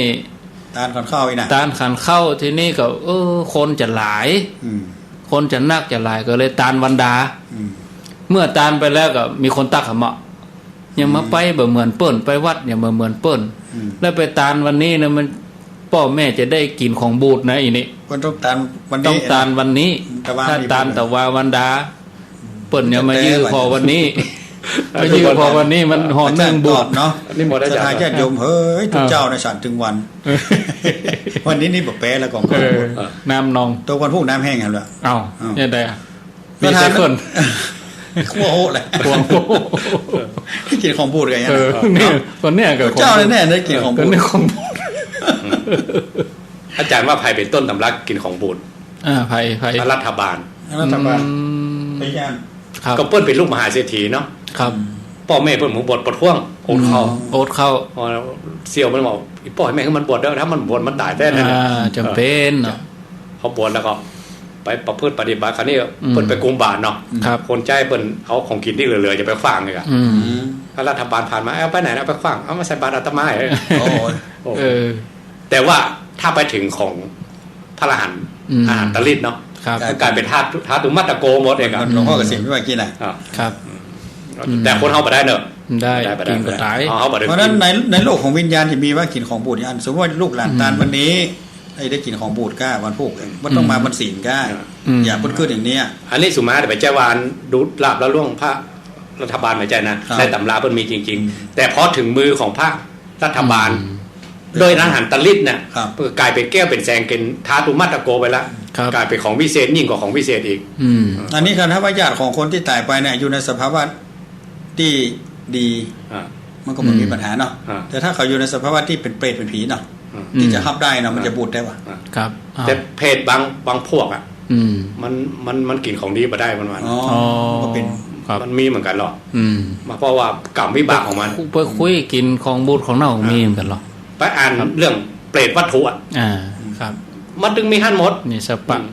กินน้ำเลือดน้ำหนองเสลดน้ำลายมีหั่นหมดมีสปะคนเฮาเหมือนจะว่าอย่างนั้นป่าอินทรีย์ดีๆคือมันเน่าก็กินครับสแปลงอ่ะมั้ง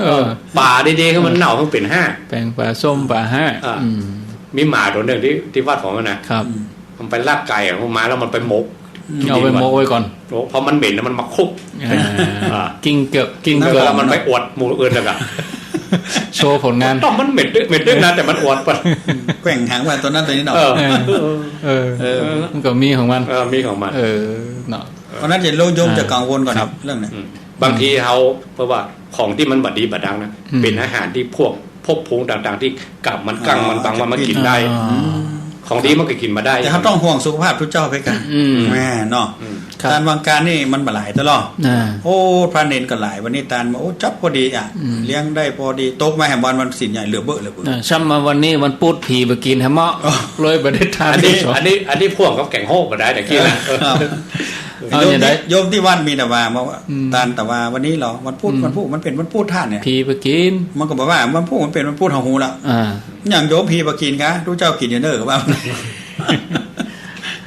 บางทีเขาก้าวล่วงกรรมนี่ไปแล้วเขาไปดูว่าทานะบารมีที่พระองค์อุปมาไว้เขาจะตั้งสร้างทานะบารมีอย่างใดเองอ่ะพระองค์ว่าเหมือนกับเอาน้ำใส่กองระความทิ้งคือเหมือนมันติดในใจเขาอะไอ้อย่างที่มันลุ้นจากมือนั้นมันเป็นบารมีเป็นบุญของเขาไปแล้วเองอะเฮ้ยยอมตองเอาความรู้สึกในใจของเขาว่าถ้ามีความปิติมีความกังวลนั่นคือบุญมันเกิดที่ใจแล้วแต่จะให้ทุกเจ้ารับรองว่าได้แน่ไม่ได้แน่นะมันก็ตอบตามประเภทเนาะถ้าญาติตัวเองไปอยู่ในสภาวะที่ห้ามได้ตาเลิศเลอเพอร์เฟกต์นะมันก็ไม่ได้เนาะมันต้องใจวิบากก่อนถ้าเพิ่นถึงที่สุขที่ดีแล้วเพิ่นก็มาเอาหำล่ามันก่อนมันต้องไปยุ่งยากอย่างแล้วผมว่าโยมแค่ได้คำตอบว่าหมายว่าอันตาลแล้วมันพูดผีไปกินเนี่ยทุกก่อยมันมีผมก็เลยว่าตาลท่านนะเหมือนเขาดาไว้หั่นเหมือนเขาดาไว้หั่นถึงเวลาเปิ้นมาปะก็ได้กิน มันจะบูด ยองไม่หันอ่ะ มันจะบูดทำไม ก็เข้าไมโครเวฟ เนี่ย ตานไมโครเวฟจะได้บูดแค่ข้ามวันมันกว่าบูด เมื่อเจตนาของลูกของหลานตานไปแล้วบุญมันเป็นแก้วมณีโชติหรอกมันจะจัดสรรอย่างไรเขาบอกว่าได้ละมันเก่งอ่ะเปลี่ยนไปอย่างไรมันเปลี่ยนแปลง เปิ้นขาดอย่างก็ไปเติมอันนี้ยังมาโจมแต่มันมีแต่ก่อนถามว่าโยมมันมาตอนต้นบ่ายบรรดานั่นแหละโอ้โยมมันตายเนี่ยเดียวมันอุ่นๆร้อนๆดีว่ะนี่บะบูดละมันสดๆดีนะโอ้ปลูกมาใหม่ๆนั่นเขาจะได้กินของร้อนๆอยู่ว่ะแต่ตอนบ่ายครับตู้เจ้าห้ามปะเคนห้ามปะเคนคือปอนได้พิษกาละและอันพอห้ามได้ไปคือขยมเนี่ยนั่นน่ะมันก็เป็นโชคดีไปขอโยมห้ามล่วงลำคอเด็ดขาดแต่ว่าโยมแต่ก่อนนักนะพอเขามากู้แก้ปั๊บก็ได้ปรับดีขึ้นครับก็เพิ่นต้องแยกกันเองเนี่ยมันอุ่นๆร้อนๆหรอเนี่ยอีเจ้าอีก็มีครับแว่ได้มาได้เนาะมาได้อาจารย์ปฏิเสธนะสิมันจะปฏิเสธมันวินัยเพิ่นห้ามไว้อันนี้ว่าแบบไก่ KFC นำมาได้อาตมามาได้ขอนี้วินัยมันเลยเวลาแล้วโยมมาได้อันนี้วินัยขีดเส้นวินัยเป็นข้อบัญญัติหรอกวางว่าหั่นจะปัดปอนจะเป็นต้วงแบบพม่านี่มาได้อย่าเอาโคด้วยเนาะเขาหนีอ่ะเดี๋ยวเป็นยากาศนะมันหาอิฐเมื่อมันอิฐมันเหนื่อยเต็มที่มันโคนมาหาได้เหมือนกันนะหรือขุดดินนั่นกันเนาะปุ๊กมันเดี๋ยวมันหายแล้วหรอหลวเนาะอันนี้แปลว่าอุบายพลิกแพลงเรื่องเกี่ยวให้คือโคนหายแต่วินัยนี่เหมือนที่พุทธเจ้าขีดเส้นไว้เตี่ยงห้ามของที่มันเกี่ยวมันฉันร่วงเลยลำคอก็จะไปดิ้นอย่างไรอ่ะจบเลยแก้ไขได้ว่ะมาได้มันต้องเป็นอย่างนั้นอ่ะมาได้บางท่านจะปั่นปอนเถอะเอาซ้ำไปใหญ่เดี๋ยวขนมไม่เซลล่ะคือลุงที่เจ้าเมื่อเจ้าเนี่ยมาประเคนการต้มกล่อมเนี่ยมันแรงนี่ห้อยฝาก็ได้ของมาตรฐานยาวไปกันตุ้ลุงคนที่2มาตรฐานครับเอาฮับสายบอกครับ4 โมงกับ11 นาทีเนาะฮับสายญาติโยมพอที่มาเอาลองฟังญาติโยมพอก่อนอู้กันมาชั่วโมงป่ายหน่อยญาติโยมจะถามก็ว่าจะแสดงความคิดความหันญาติโยมจะติดตามผ่านระบบ Facebook ก็ได้เนอะญาติโยมที่เข้ามาใหม่ก็ใครพอว่าอาตมาเขาตั้ง3ตัวนี้สนทนาอู้กันจะได้ก็เข้าที่ Facebook ชื่ออาตมาเนอะพิมพ์ชื่ออาตมาเข้าไปพระครูอภิวัฒนวิกรมพระครูอภิวัฒนวิกรมติดตามชมทาง Facebook สายแรกเข้ามานี่เนาะรับสายก่อนเจริญปอนอ้าวจากที่ไหนโอ้แล้วจากแฟครับแม่แฟครับแม่แฟกสันทรายแม่แฟกสันทรายท่านพระครูนะครับเจิญแม่แฟกเจิญเลยโยมปิดวิทยุฟังทางโทรศัพท์นี่เนอะฟังทางโทรศัพท์อย่างเดียวแต่ตู้หลวงที่เพิ่นลงบิณฑบาตนะเขาเอาเงินต้องใส่พวกมันยอมรับเลยไม่เกี่ยวกับอย่างท่านพ่อเพิ่นอู้กันไปแต่กี้รู้เพิ่นเอาเงินเอากำเลยว่าทวนให้ไหมว่าดีๆทวนไม่ก็ทวนไม่ครับวันนี้ครับนมัสการโยมถามกะถามว่าไม่ถามคำถามโยมโยมถามว่าอย่างก็โยมถามคำถามไม่แม่แฟกสันทรายแม่แฟกสันทรายอันว่าตู้หลวงนี่ไปออกบิณฑบาตนะครับได้อย่างไรตู้หลวงถ้าตู้หลวงเนี่ยเขาพัดตู้หลวงบอกบิณฑบาตนี่นะเอาสตางค์ใส่ในบาตรเพื่อมันยอมรับเลยบ่ยอมรับเงินนะเดี๋ยวจะอธิบายให้ฟังแล้วเอาอย่างอื่นใส่เพื่อนเอาก่อไปเข้าไปอาหารนี่ไปเอาที่มันมาเอาตังค์ไอ้เนาะครับถ้าฟังในวิทยุเนอะสาธุเจริญปอนเป็นสาเจ้าท่านพระครูจากที่ไหนอันนี้แม่ดวงเดือนนะเจ้าดวงเดือนอยู่ที่ไหนแม่อยู่กรุงเทพท่านพระครูกรุงเทพติดตาม Facebook อ่ะเจ้าติดตาม Facebook เจ้าแม่ถามปัญหาก็เจิญโอ้บ่ถามมาเจ้าฟังแล้วโอ้เข้าใจดีหวัดดีเจ้าการตานเฮาอธิษฐานเราก็ได้อานิสงส์เนาะตานให้พ่อคือแม่ตานเป็นตานเมื่อเจ้าเป็นเงินเป็นทองตานเมื่อทอนเป็นเสื้อเป็นผ้าโอทนานะแม่เนอะจ้าสาธุเจริญปอน โอ้ไหว้สาอันท่านทั้ง3 องค์นะเจ้าจากที่ไหนเจ้าโอ้เขตดีมากแม่จากที่ไหนแนะนำตัวเองก่อนแม่แนะนำตัวเองก่อนจากที่ไหนโอ้จากบ้านปากกล้วยสุพรรณเจ้าปากกล้วยสุพรรณอำเภอหยังอำเภอสารปีเจ้าสารปีมาตลอดแล้วท่านน่ะกะครูบาอาจารย์เปิ้นบ่เคยได้ยินอาตมานี่หากเคยกะแม่ต้องแนะนำอำเภอตัวถามปัญหาก็ให้ตังค์ก่อนนะบ่ถามหยังเนาะจ้าบ่ถามหยังดีทุกอย่างเจ้าฟังแล้วเข้าใจดีเป็นบุญนะเจ้าแม่อายุเท่าใด71เจ้า71เนาะยินดีเด้อสายต่อไปเจริญพรกรรมนมัสการเจ้าค่ะพระอาจารย์ทุกโลกเจ้าค่ะ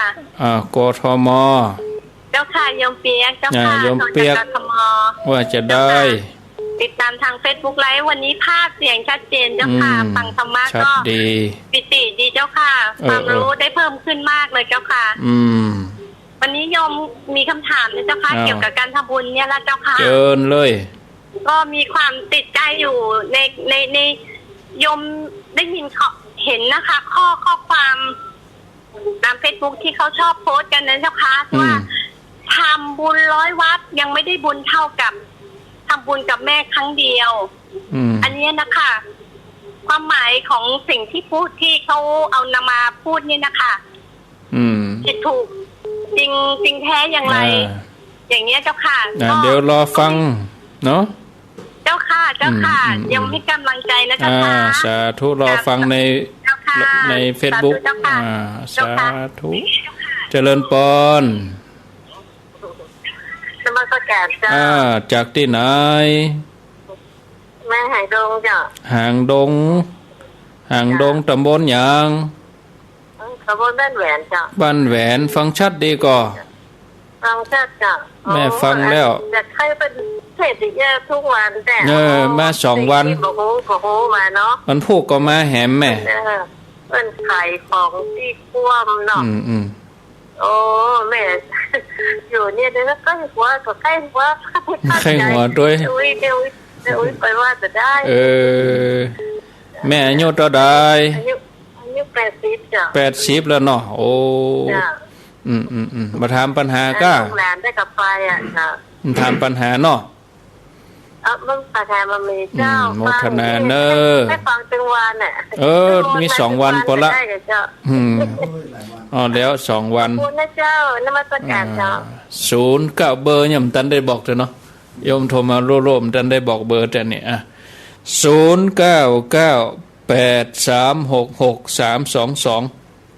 แม่แฝกสันทรายแม่ดวงเดือนแล้วก็แหมสาย1สารปีแล้วก็กรุงเทพมหานครสายสุดท้ายนี่หางดงบ้านแหวนเวลาโยมโทรมากรุณาปิดวิทยุก่อนแล้วก็กับโทรศัพท์แนะนำตัวเองตัวเนออยู่ในพื้นที่ไหนอำเภอตัวตำบลตัวก็ยิ่งดีเจริญพรนักการเจ้าอยู่ที่ไหนอยู่บ้านดอนนาเจ้าดอนนาบ้านดอนนาอำเภอก็ยายก็ไปไหนลูกก็ฟังทำเนี่ยได้ไม่เจ้ายายอยู่อำเภอหยังก็ยายบ้านดอนนาฟังเข้าใจดีมาไปบ้านลูกแม่อำเภอหยังบ้านดอนนาเนี่ยป่าช้างป่าช้างอายุเท่าใดอุ้ย88แล้วโอ้ไผโทรฮื้อก็โทรเดี๋ยวอันโทรถึงบ้านมาก่อนจิ๊ดแต่วันนี้ลองคู่ว่าจะลองอีกว่าอันนี้คนเฒ่าใกล้หัวมันนั่นแต่มือมันเหมือนคุณหนุ่มนะฟังแล้วเป็นได้พ่องอุ้ยตะกอนก็ฟังมาเลื่อนแล้วก็มันหายไปกำนึงหน่อยก่อนเนาะมาจับเดี๋ยวนี้เนาะอย่าลังมาจับนี่แม่ฟังไหน96ก็ว่า91นี่นะฟังธบาฟังกินเก่าเนี่ยที่พบเนี่ยก็มาจะลังมาป้าอยู่นี่นะยินดูเพิ่นได้ยินดีเนอะอุ้ยเนอะ สาธุ กลัวมันกลมแจ้น เนาะห่ำไปคนเดียวเอาอินดูเปิ้นเมินไหนเปิ้นโทรติดเนาะเจริญปอน พระเจ้า อ้าวจากที่ไหน จากหนองรอง หนองล่องฟังชัดดีกะ ฟังชัดเจนดี ชัดเจน91เนี่ยเนาะ ครับผม ยินดีเนอ พระเจ้า สาธุสายต่อไปเจริญปอนสายที่8 เจ้า จากที่ไหน จากหางดงเจ้า ทางดงตำบลหยัง ตำบลสันพักหวาน สันพักหวานฟังแล้วเป็นยังได้พ่อง ชัดเจนละเขาเจ้ามีปัญหาว่าอยากจะถามว่าอันที่มันว่าตานเจ้าเป็นข้าวงานตานขวานเป็นเสื้อเป็นผ้านี่นะแล้วเฮาถ้าสมมติว่าเฮาตานกับปัจจัยว่าเฮาอุทิศไปหาคนที่เข้าอย่างมันจะได้เหมือนกับเฮาตานเข้ากล่องอย่างที่กล่องเดี๋ยวรอฟังในวิทยุคำถามเดียวก้า เจ้าร อฟังคำตอบในวิทยุเนอแล้ววันนี้จะตานกองตันกะครั้งแห่ม40 นาทีก่อนมีวันพุกแถมวันเนาะเจริญปอนได้โลได้จะยกหูสายที่9เจริญปอนปลายสาเจ้าท่านพระครูว่าจะได้เวียงตาการม่วนดีมีคำถามเนาะมีคำถามแต่ว่าอินดูดะมาตานสอนบ่ายหอมสอดเป็นสันกินหอมเองหอมติ้งดังกับเป็นสันนะครับเนาะเอาไปคั่วโหวันผูกเอาเนาะเจ้าโมทนาสายต่อไปเจริญปอนมาตรการเจ้ามือเวยไปจะเป็นได้ค้างไว้จากที่ไหนจากปตานบ้านทีเจ้าปตานบ้านทีเนาะสาระดีขนาดเนาะสาระดีบ้านทีปตานเจ้าถามก็ถามปัญหาก็มีปัญหาถามไหมมีปัญหายินดีเนอขอบคุณนักเนอเจ้าสาธุสายต่อไปเจริญปอน มาตรการเจ้าจากที่ไหนแพทยศาสตร์มช.เจ้าคณะแพทย์มช.โยมฟังแล้วเป็นได้พ่องดีค่ะดีไปวัดมาไปฟังธรรมมาค่ะถามปัญหาก็ฟังอย่างเดียวค่ะฟังอย่างเดียวฟังกำเมืองก็เข้าใจอยู่เนาะเข้าใจค่ะฟังมานานแล้วค่ะมีอย่างจะแสดงความเห็นจะแสดงความคิดความเห็นอย่างก็เพิ่มเติมจะฮื้อเรื่องอย่างพ่องอย่าจะให้ถามเลยคะจะให้ถามนะคะอย่างที่ว่าเราเอาทูบมาจากวัดเนี่ยค่ะที่ทูบที่จะทิ้งอะค่ะว่าขัน3ขัน5ขันอะไรทุกอย่างเนี่ยเอามาบูชาเนี่ยเป็นยังไงบ้างคะเอามาจากวัดค่ะเดี๋ยวรอฟังนะค่ะโมทนาสาธุสายที่1โหลสุดท้ายสายที่12เจริญปอน4686จากที่ไหนปัจจิมรินเจ้าแม่ริมปัจจิฟัง96ชัดเจนดีก่อปัจจิเจ้าฮะปัจจิไม่ริมปัจจิว่าปัจจิปัจจิขออภัยปัจจิแม่ริมฟังชัดเจนดีก่อเจ้าชัดเจนดีเจ้าจะทำปัญหาเจ้าจนเจ้าอันคือว่าเอาอันเปิ้นเวลาพี่เจ้าเปิ้นมาดินสบาดเปิ้นมาในบ้านเฮานี่จะดีกว่าเจ้าและเห็นอย่างหนึ่งคือเวลาวันพุธมันจะเป็นวันศีลเนาะมันเป็นวันนะเฮากระดาครัวแล้วก็ตานข้าวที่ในบ้านเนี่ยดีกว่าเจ้าโยมนิมนต์เปิ้นกะเปิ้นเดินหน้าบ้านแล้วโยมนิมนต์เปิ้นกะเจ้านิมนต์เปิ้นเข้าบ้านเดี๋ยวว่านิมนต์เตียวเข้าลวดเข้าเลยเดี๋ยวรอฟังเนาะเวลานิมนต์พระไปตานก็โยมต้องเตรียมโต๊ะเตรียมเก้าอี้อย่างดีๆกันเนาะเตรียมเพิ่นนั่งเก้าอี้แล้วเดี๋ยวรอฟังในวิทยุเนอะสาธุสายเน้นนะโยมพักก่อนเนาะถ้าว่าจะถามแหมก็ วันพุธก็ยังมีอยู่3 โมงถึง 5 โมงแรงเพราะตอนนี้16:24 นาที24 นาทีจะเกิ่งแล้วเนาะข้างแหมน้อยก็จะหมดเวลาสายที่1แม่แฝกสันทรายสายที่2แม่ดวงเดือนอยู่กรุงเทพเดิมเปิ้นก็เป็นคนเวียงป่าเป้าปุ่นเนาะบ้านไม่ห่างแต่ติดตามตั้งระบบ Facebook เป็นความโชคดีของเราแล้วก็สายที่3สารปี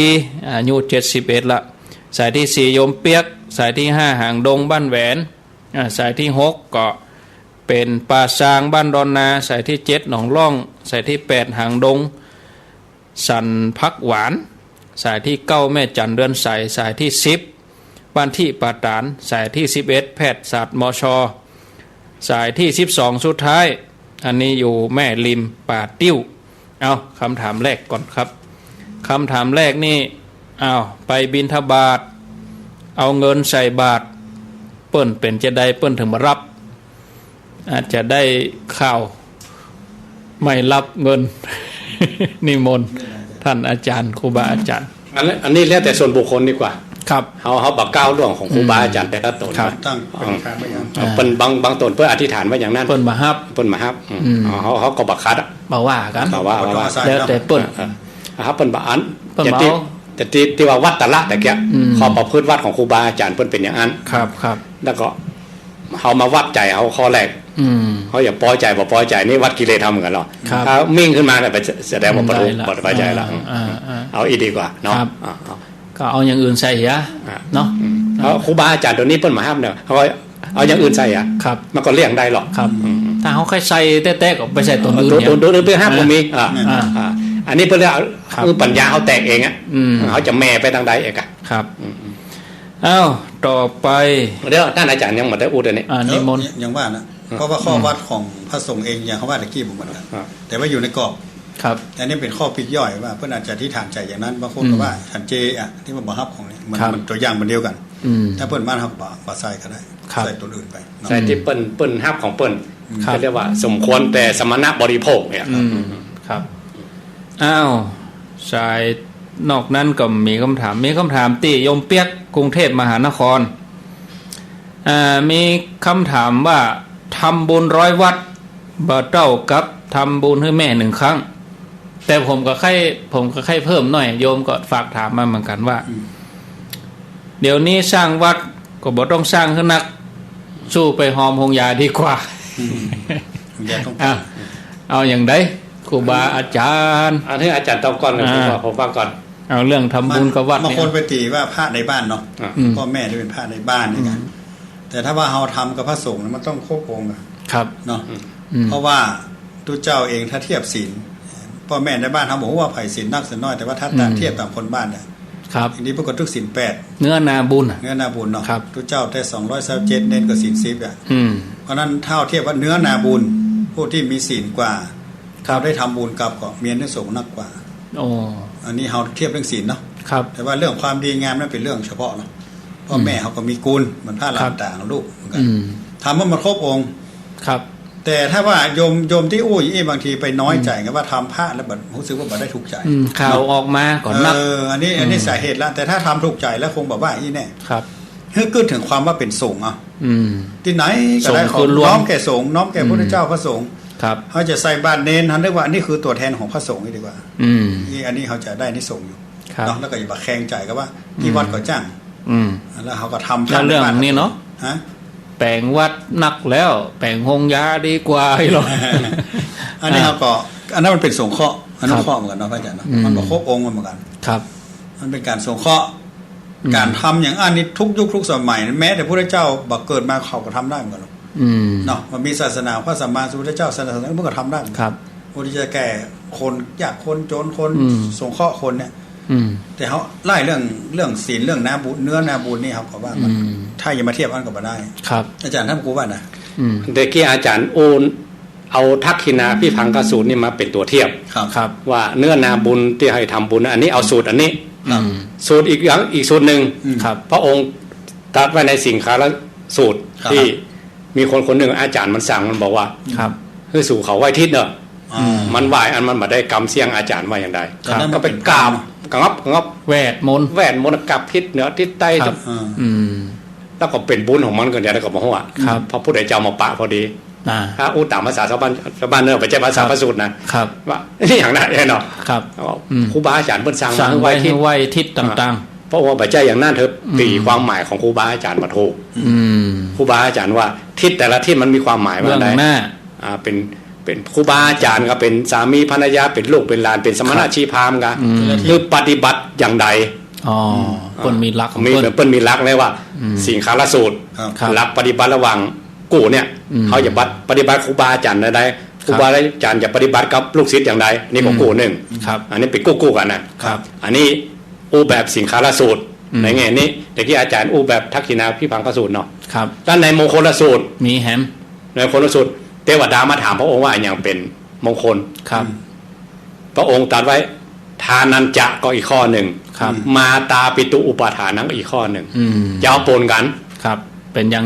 งช่างเขาว่าช่างเล็กกับช่างปูนนั่นไหนมันดีกว่ากันเนี่ยก็มันคนละช่างดีถึงกู้ก็ดีถึงกู้แปลงบ้านเรามีก็ช่างเล็กก็ไม่ได้ก็มีช่างปูนก็มีช่างปูนช่างไม้แล้วก็อาชีพต่างๆเนี่ยอาชีพต่างๆอย่าประคมเหมือนกันก็ได้เพราะมันอาชีพอันใดก็เป็นอาชีพอันนั้นมี Facebook กับวิทยุอันใดดีก็มันเป็นอย่างที่บอกมัน6คนละหัวข้อ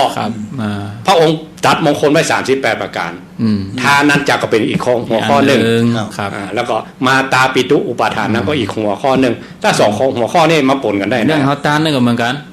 แปลงวัดก็แปลงวัดไปแปลงหุยาก็แปลงไปจะไปว่าเอาอันนั้นดีกว่าอันนี้ด้อยกว่าบ่ได้ใช่มันคนละช่างอย่างที่บอกธรรมะคนละข้อถามว่าถ้าแปลงกับหงยาเนี่ยมาเมืองเชียงใหม่มีวัดนักท่องเที่ยวอีกมาบ่มีมนต์เสน่ห์อยู่ที่วัดหงยาหงยาเนี่ยมันเป็นทางเลือกสุดท้ายนะอย่าไปเอวแม้แต่เยี่ยมคนป่วยเขายังไม่ค่อยไปเอวเขาคนไข้เนี่ยจะไปเอวเพื่ออย่างเหรอโอ้ยาก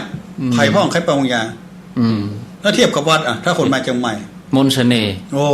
เศรษฐกิจขับเคลื่อนไหนจะได้เงินย้อนท่องเที่ยวแอววัดในพระหงยาถ้าสร้างวัดสร้างวาช่วยกันงดงามออกมาดูดีเนาะเป็นที่เจริญคนเข้าออกปฏิบัติธรรมกินตานดีเนี่ยตอนนี้มันก็ดีอ่ะเป็นตู้เจ้าโคตรเขาองค์อ่ะบอกโคตรองค์มันก็แปลงคู่วัดหรอกเอาผมไม่ได้โฆษณาว่าเราสักหน่อยแต่นั้นนะแต่มีข้อความเหล่านี้ออกมานักๆเนี่ยมันทำให้โยมแห่งกลุ่มนึงห่างเหินวัดโดยที่ว่าอย่างว่าทำบุญกับองค์ยาดีกว่าทำบุญให้วัดทำบุญให้เด็กกำพร้าดีกว่าตานให้ตู้เจ้าพระเนรเนี่ยมันมีข้อความนี้ออกมาระยะหลังนี่หนักขึ้นก็เลยให้ทำให้คนจัดตานเนี่ยศรัทธาหายไปเนี่ยเรียกว่าอิทธิพลของสื่อมีส่วนมีส่วนย้ำคิดย้ำทำอยู่ฮั่นน่ะเราคิดว่าถ้าเอาถามหาหลักฐานกันจริงๆเอาอย่างมาโอ้ยมันมีบ่มีหลักมันไปจากยุคสังคมมาได้มันเป็นช่วงๆกันนะครับนี่อย่างไอ้ตุนบริแสดงล่นนะกะมันก็ตั้งทันมากับกระแสตื่นเนาะทำบุญก็อันดีกว่าเป็นรูปธรรมได้ช่วยจริงๆแล้วสื่อก็ออกมาหรอกได้เงินนี้ไปช่วยที่ฮั่นจะซื้อเครื่องมือแพทย์นี่อันแต่วัดเนี่ยมันมีทั่วไปตั้งแต่ไหนแล้วเจดีย์งามพระธาตุงามวิหารงามที่ไหนมีกุฏิอันนี้มันยาวอันวันพุธของมาต่อเรื่องอินทกะกับอังกุระวันพุธถ้าว่าไปไหนอย่าลืมคำถามเนาะจะต่อเรื่องเนี้ยเขียนไว้เลยแต่ท่านทุกเจ้าไปไหนอังกุระเทพบุตรกับอินทกะเทพบุตรแม่นั้นตะกี้กับว่าเคยออกถึงวันโอ้แม่เขาปั้นแต่ทุกเจ้าได้ยามหอมได้อย่างหนึ่งที่ว่าอาจารย์ว่าตาลหงยาตาลอย่างอื่นที่ว่าอาจารย์บอกว่าสงเคราะห์อย่างนี้มันมี4อย่างก่อนนะครับไม่ใช่อย่างเดียวนะตาลเนี่ยสูงสุดคือปริจาคะตาลเพื่อขัดเกลากิเลสตาลเพื่อปณิพพานตาลเพื่อตัดโลกวัฏสงสารสูงสุด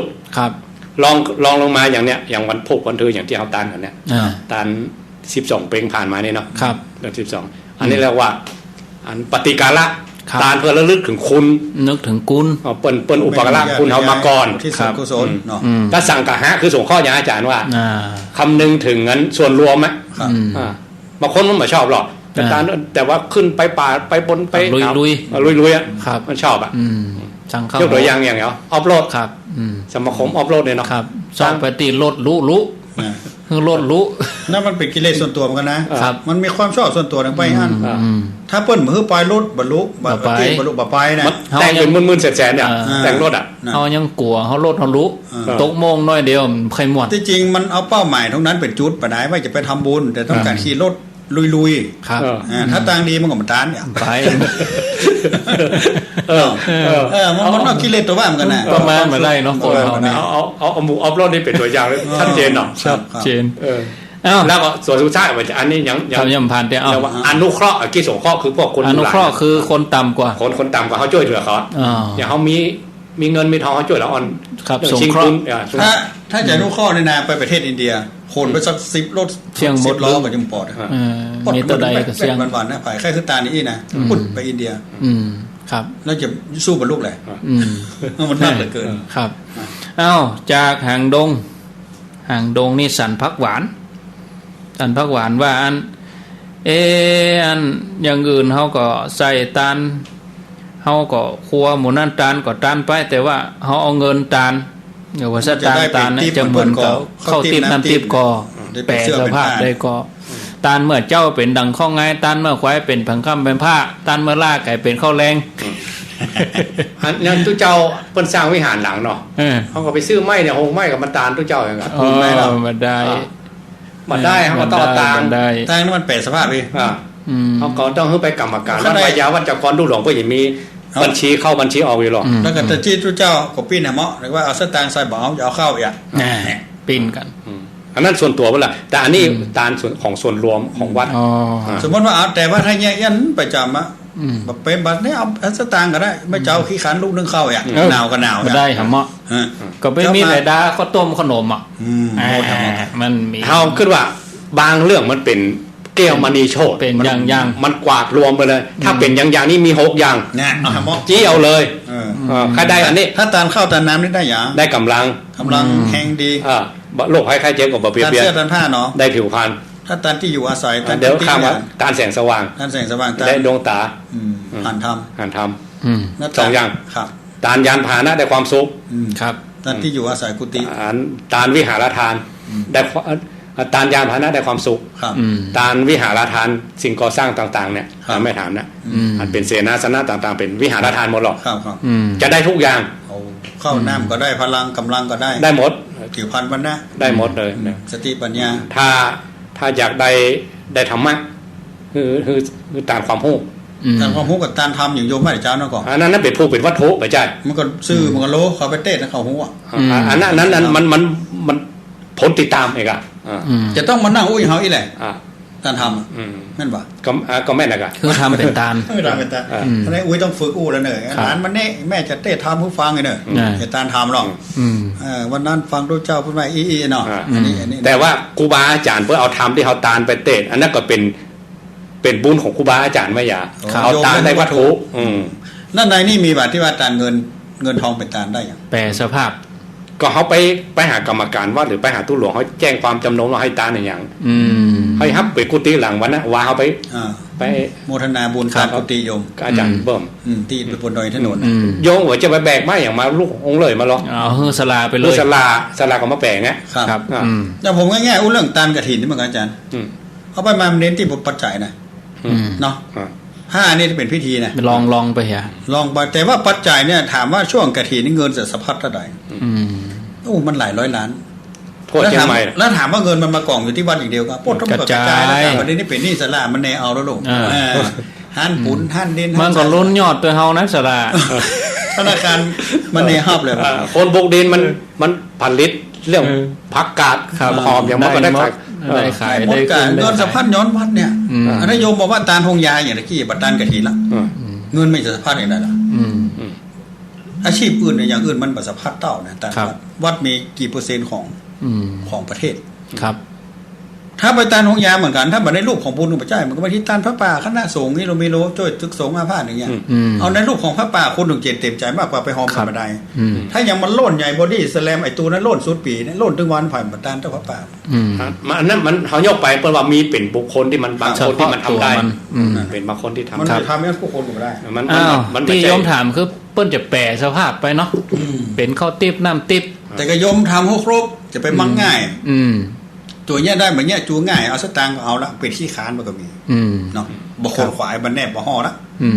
เบิ้นแปลง ใครอยากไปซื้อว่า ซื้อว่าสตางค์วันนึงซื้ออย่างคนเดียวครับพระเจ้าเพิ่นใครอยากให้พระอาจารย์เพิ่นซื้อคนเดียวเองบ่ได้บ่ถูกเนาะเอาเป็นอย่างๆไปเอาอย่างๆเป็นกรณีตามน้ำก็อย่างอาจารย์อธิบายเมื่อกี้ยกตัวอย่างหน่อยครับพระนางประชาบดีโอ้ยาวเหรอก็บ่ยาวครับรวยที่สุดในยุคนั้นเพราะว่ามีขุมทรัพย์ของพระโพธิสัตว์เจ้าเกิด4มุมเมืองตักเท่าใดก็บ่พร่องครับ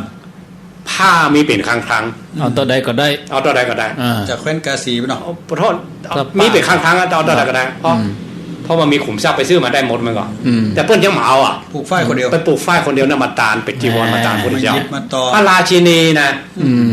พุทธเจ้าสมภาพเหรอมาทำด้วยมือเนาะทำด้วยมือเพราะอย่างมาครับเพราะว่าพระองค์อยากจะให้ประกาศว่ามีพุทธเจ้า2พระองค์เนอะพระองค์เป็นพุทธเจ้าในปัจจุบันถ้ามีพุทธเจ้าในอนาคตอีกองค์หนึ่งพระองค์จะพยากรณ์ครับมันเป็นนิยตะโพธิสัตว์ในพัทธรกรรมนี้จะมีพุทธเจ้าอีกองค์นึงองค์นี้ได้เป็นพระพุทธเจ้าที่คือตานนั่นนะเป็นตุเจ้าหนุ่มอ่ะตุเจ้าบวชมาอภิญญาชานญาณมันยังมีสักอย่างด้วยบวชแล้วก็มาห้ามแหละก็ครูบาอาจารย์นั่นหลายพุทธเจ้ามาห้ามอัครสาวกก็มาห้ามอาสิติมหาสาวกก็มาห้าม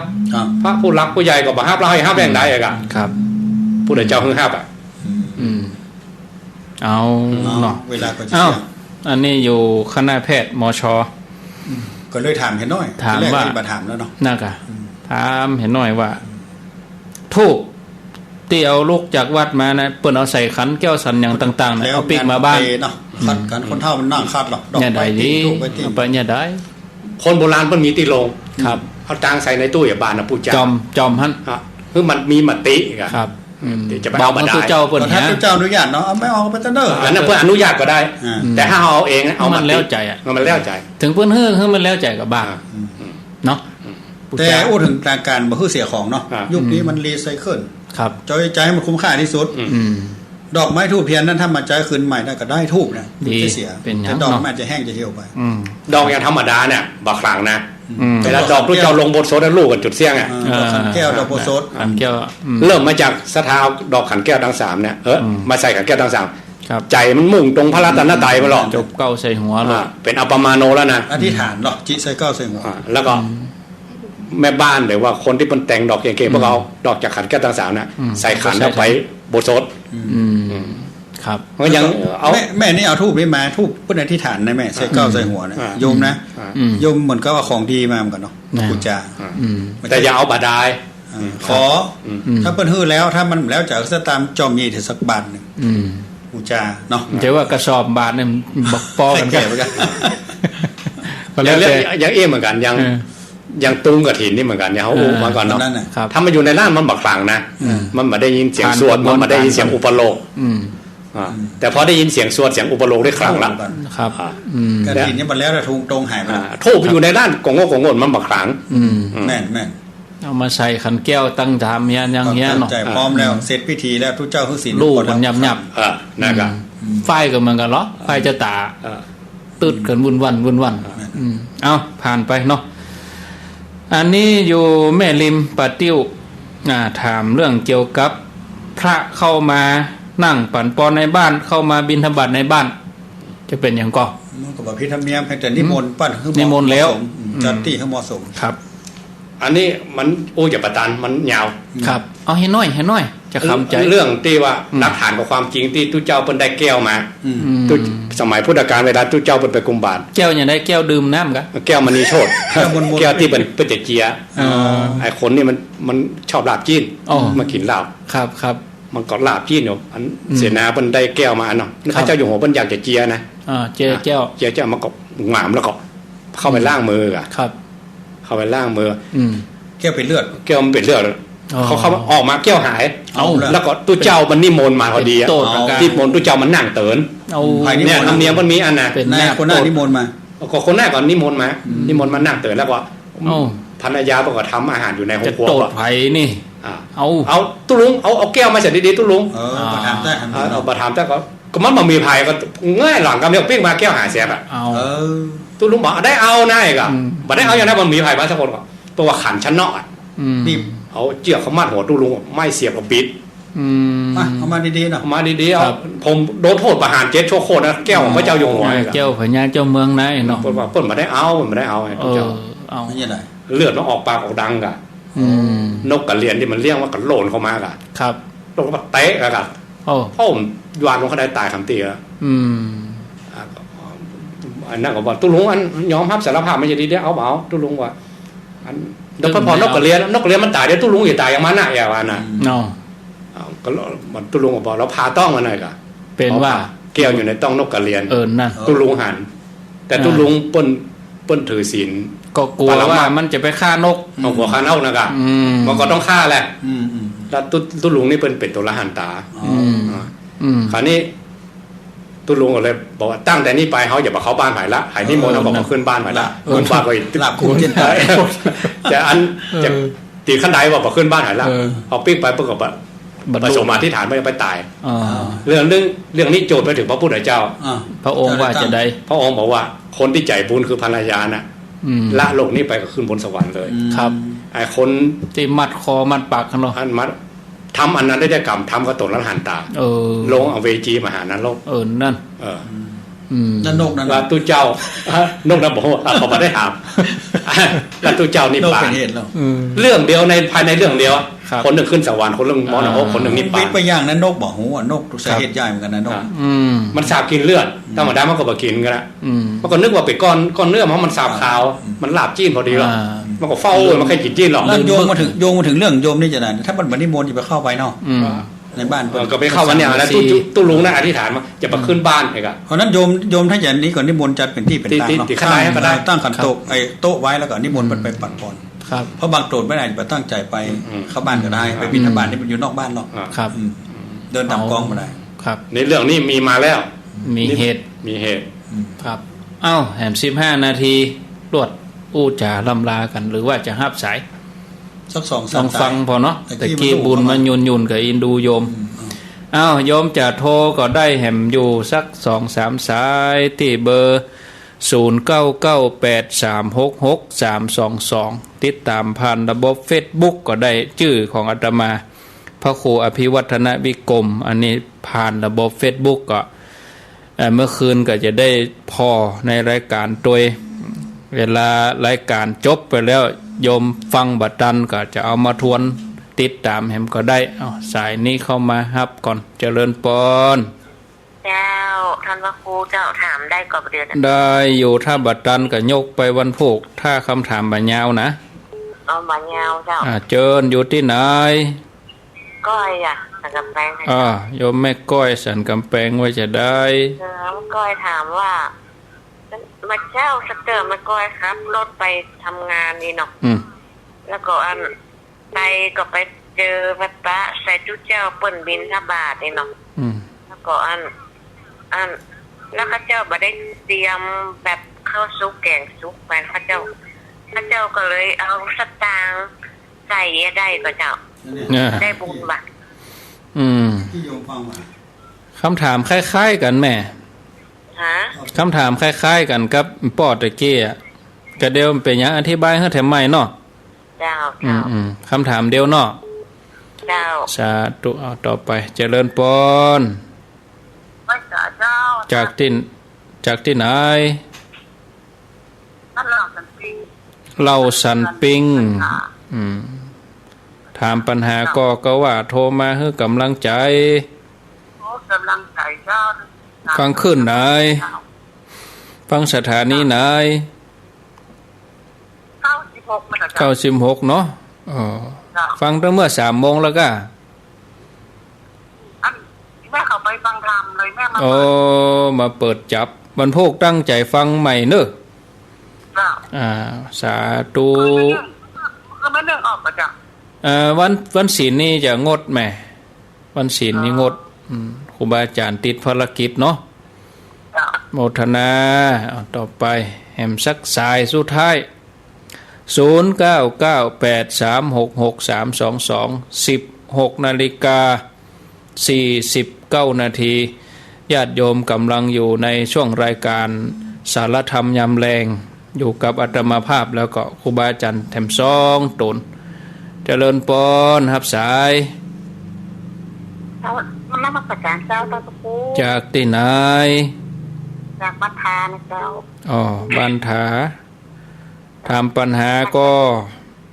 ถามน้อยหนึ่งเจ้า เจิญเลย อันยังมาเป็นชื่อไปเป็นประกาศให้ไปทำความสะอาดวัดเนาะและข้าเจ้าไปกุศลไปกับไปล้างห้องน้ำวัดอย่างนี้กุศลมันแรงกว่าเจ้าล้างห้องน้ำวัด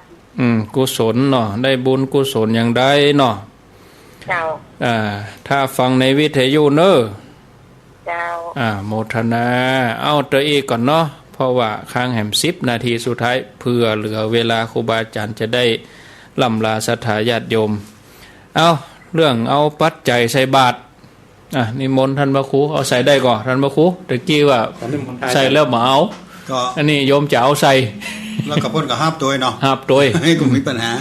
ถ้าใส่แล้วทุกเจ้าปิดบาตรอาตมาไม่รับออกมาไปอย่าง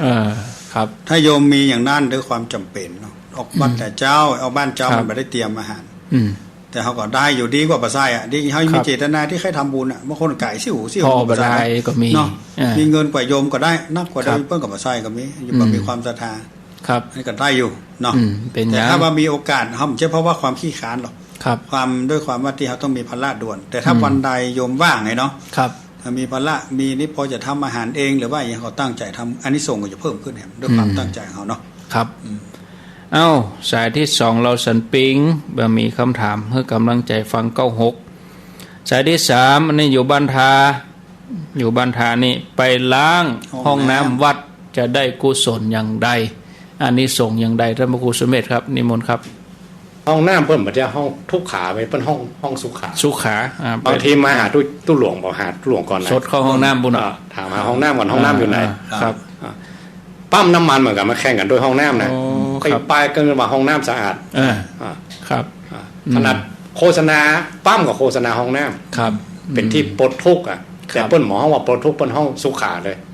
ห้องที่คือความสุขอีกครับก็คือปลดทุกข์ครับนางโรฮินีเป็นโรคขี้ตูดโรคผิวหนังลูกปีลูกน้องของพุทธเจ้าครับพระองค์คือไปจัดน้ำใช้น้ำฉันคือไปทำความสะอาดศาลาไปทำความสะอาดโรงไฟโรงวัดจักกุฏีกวดเจ็ดถูอันนี้เป็นคำของพุทธองค์บอกกับพระนางโรฮินีแล้วเพิ่นทำเมินก็ครับบ่เมินตะใดบ่เมินตะใดโรคผิวหนังหายเลยโอ้ครับอันนี้สูงอันนี้ก็มาแน่นะคนไหนที่เป็นโรคเก็ดเงินน่ะอย่างไรก็มาหายไปหาหมอซ้ำปะหมอครับเราเอาบุญอันนี้ช่วยอธิษฐานบุญนี้ช่วยล้างห้องน้ำทำความสะอาดศาลาใครเป็นคนทำมีต้นแบบนางโรฮินีเป็นลูกพี่ลูกน้องกับพระพุทธองค์เป็นโรคคนล้างห้องน้ำผมว่ามันหายแย่งกันแน่มันส่วนมากคนที่ทำน้อยเพราะนั้นเราทำในสิ่งที่เราทำแต่คนอื่นทำได้ยากมันวัดใจเลยครับที่สกปรกที่มอมแมมจะว่าไปได้บุญน้อยกับคนที่มาทำนั้นมันทำยากมันวัดใจคนต้องใจถึงคนต้องทนที่จะทำกับสิ่งสกปรกที่คนอื่นทำไว้ได้แต่การไปนั่งแปลงดอกแปลงดวงมันง่ายกว่าเพราะอย่างมันเป็นของหอมของงามอันนี้ใจโยมสูงกว่านะใจยากกว่าทำสิ่งในสิ่งที่ยากกว่าคนอื่นที่ทำมันก็แห้งกันให้ทรงแห้งกว่าคือใจเฮาแห้งกว่าครับถ้าเอาไปอินเดียเขาบัดล่างห้องน้ำเพราะอย่างเขาถือวันนะเพราะคนก่อนนั้นมันอาจจะเป็นวันหน้าต่ำเขาไปล่างมันมาได้เพราะเขาวันหน้าสูงเขาวันหน้าสูงเขาเข้าแล้วคนเป็ดขี้ข้าทั้งหลายต้องมาล่างเขาเอาจิตอาสาไปผมได้วันนั้นห้องน้ำสาธารณะของแขกเนี่ยจะเหม็นทั่วเมืองเป็นทั่วเมืองเพราะนั้นเขาเลยบอกเข้าห้องน้ำก่อนไปกลางตรงเลยห้องน้ำใหญ่ที่สุดไปสุดเหนือสุดใต้แม่นมดห้องน้ำอินเดียระวังกับระเบิดเนอะใครจะคุณหญิงคุณนายนะก็จ้างเราไล่ลงตรงเพราะเนี่ยไม่อายอย่างวันแรกแล้วนะไปอินเดียนะครับเขาวันหลังๆมาอันยิงชายใจขวาก่อนลงแล้วต่างคนต่างแยกไปละอย่างอันน่ะทุกทัวครับแต่เพิ่งก็มาอายกันก็อันนะครับล่ำลาครับหมดเวลาหมดขอนิมนต์ครูบาอาจารย์ได้ลาท่านผู้ฟังอาจารย์ลาผมลาครับบุญใดกุศลได้นะสถานะครูบาอาจารย์ที่มาอู้กันก็เรียกว่าธรรมชากัจฉาสนทนาธรรมกันเป็นมังคละเป็นมงคลข้อหนึ่งที่พระองค์ได้ตรัสไว้แล้วบุญกุศลผลประโยชน์อันใดที่เกิดจากได้สนทนาธรรมเนี่ยส่งไปถึงคณะศรัทธาญาติโยมให้แจ่มแจ้งในธรรมของพระองค์ ว่าจะวัดจิตวัดใจเขาได้ถึงระดับขนาดไหนคณะสัตยาที่ปรารถนาได้สำเร็จโดยอนุภาพของธรรมะของพระพุทธองค์อัปปมาโนธัมโมสัพพพุทธานุภาเวนะโดยอนุภาพของพระพุทธเจ้าสัพพธรรมานุภาเวนะโดยอนุภาพของพระธรรมเจ้าสัพพสังฆานุภาเวนะโดยอนุภาพของพระสงฆ์เจ้าสัทธาโสถีพระวันตุเตก็ขอความสุขสวัสดีทั้งหลายจงมีแก่คณะสัทธาท่านผู้ฟังท่านผู้ชมทุกคนเถิดตำบลโดยจัดรายการดำเนินรายการโดยตุเจ้าโดยรอ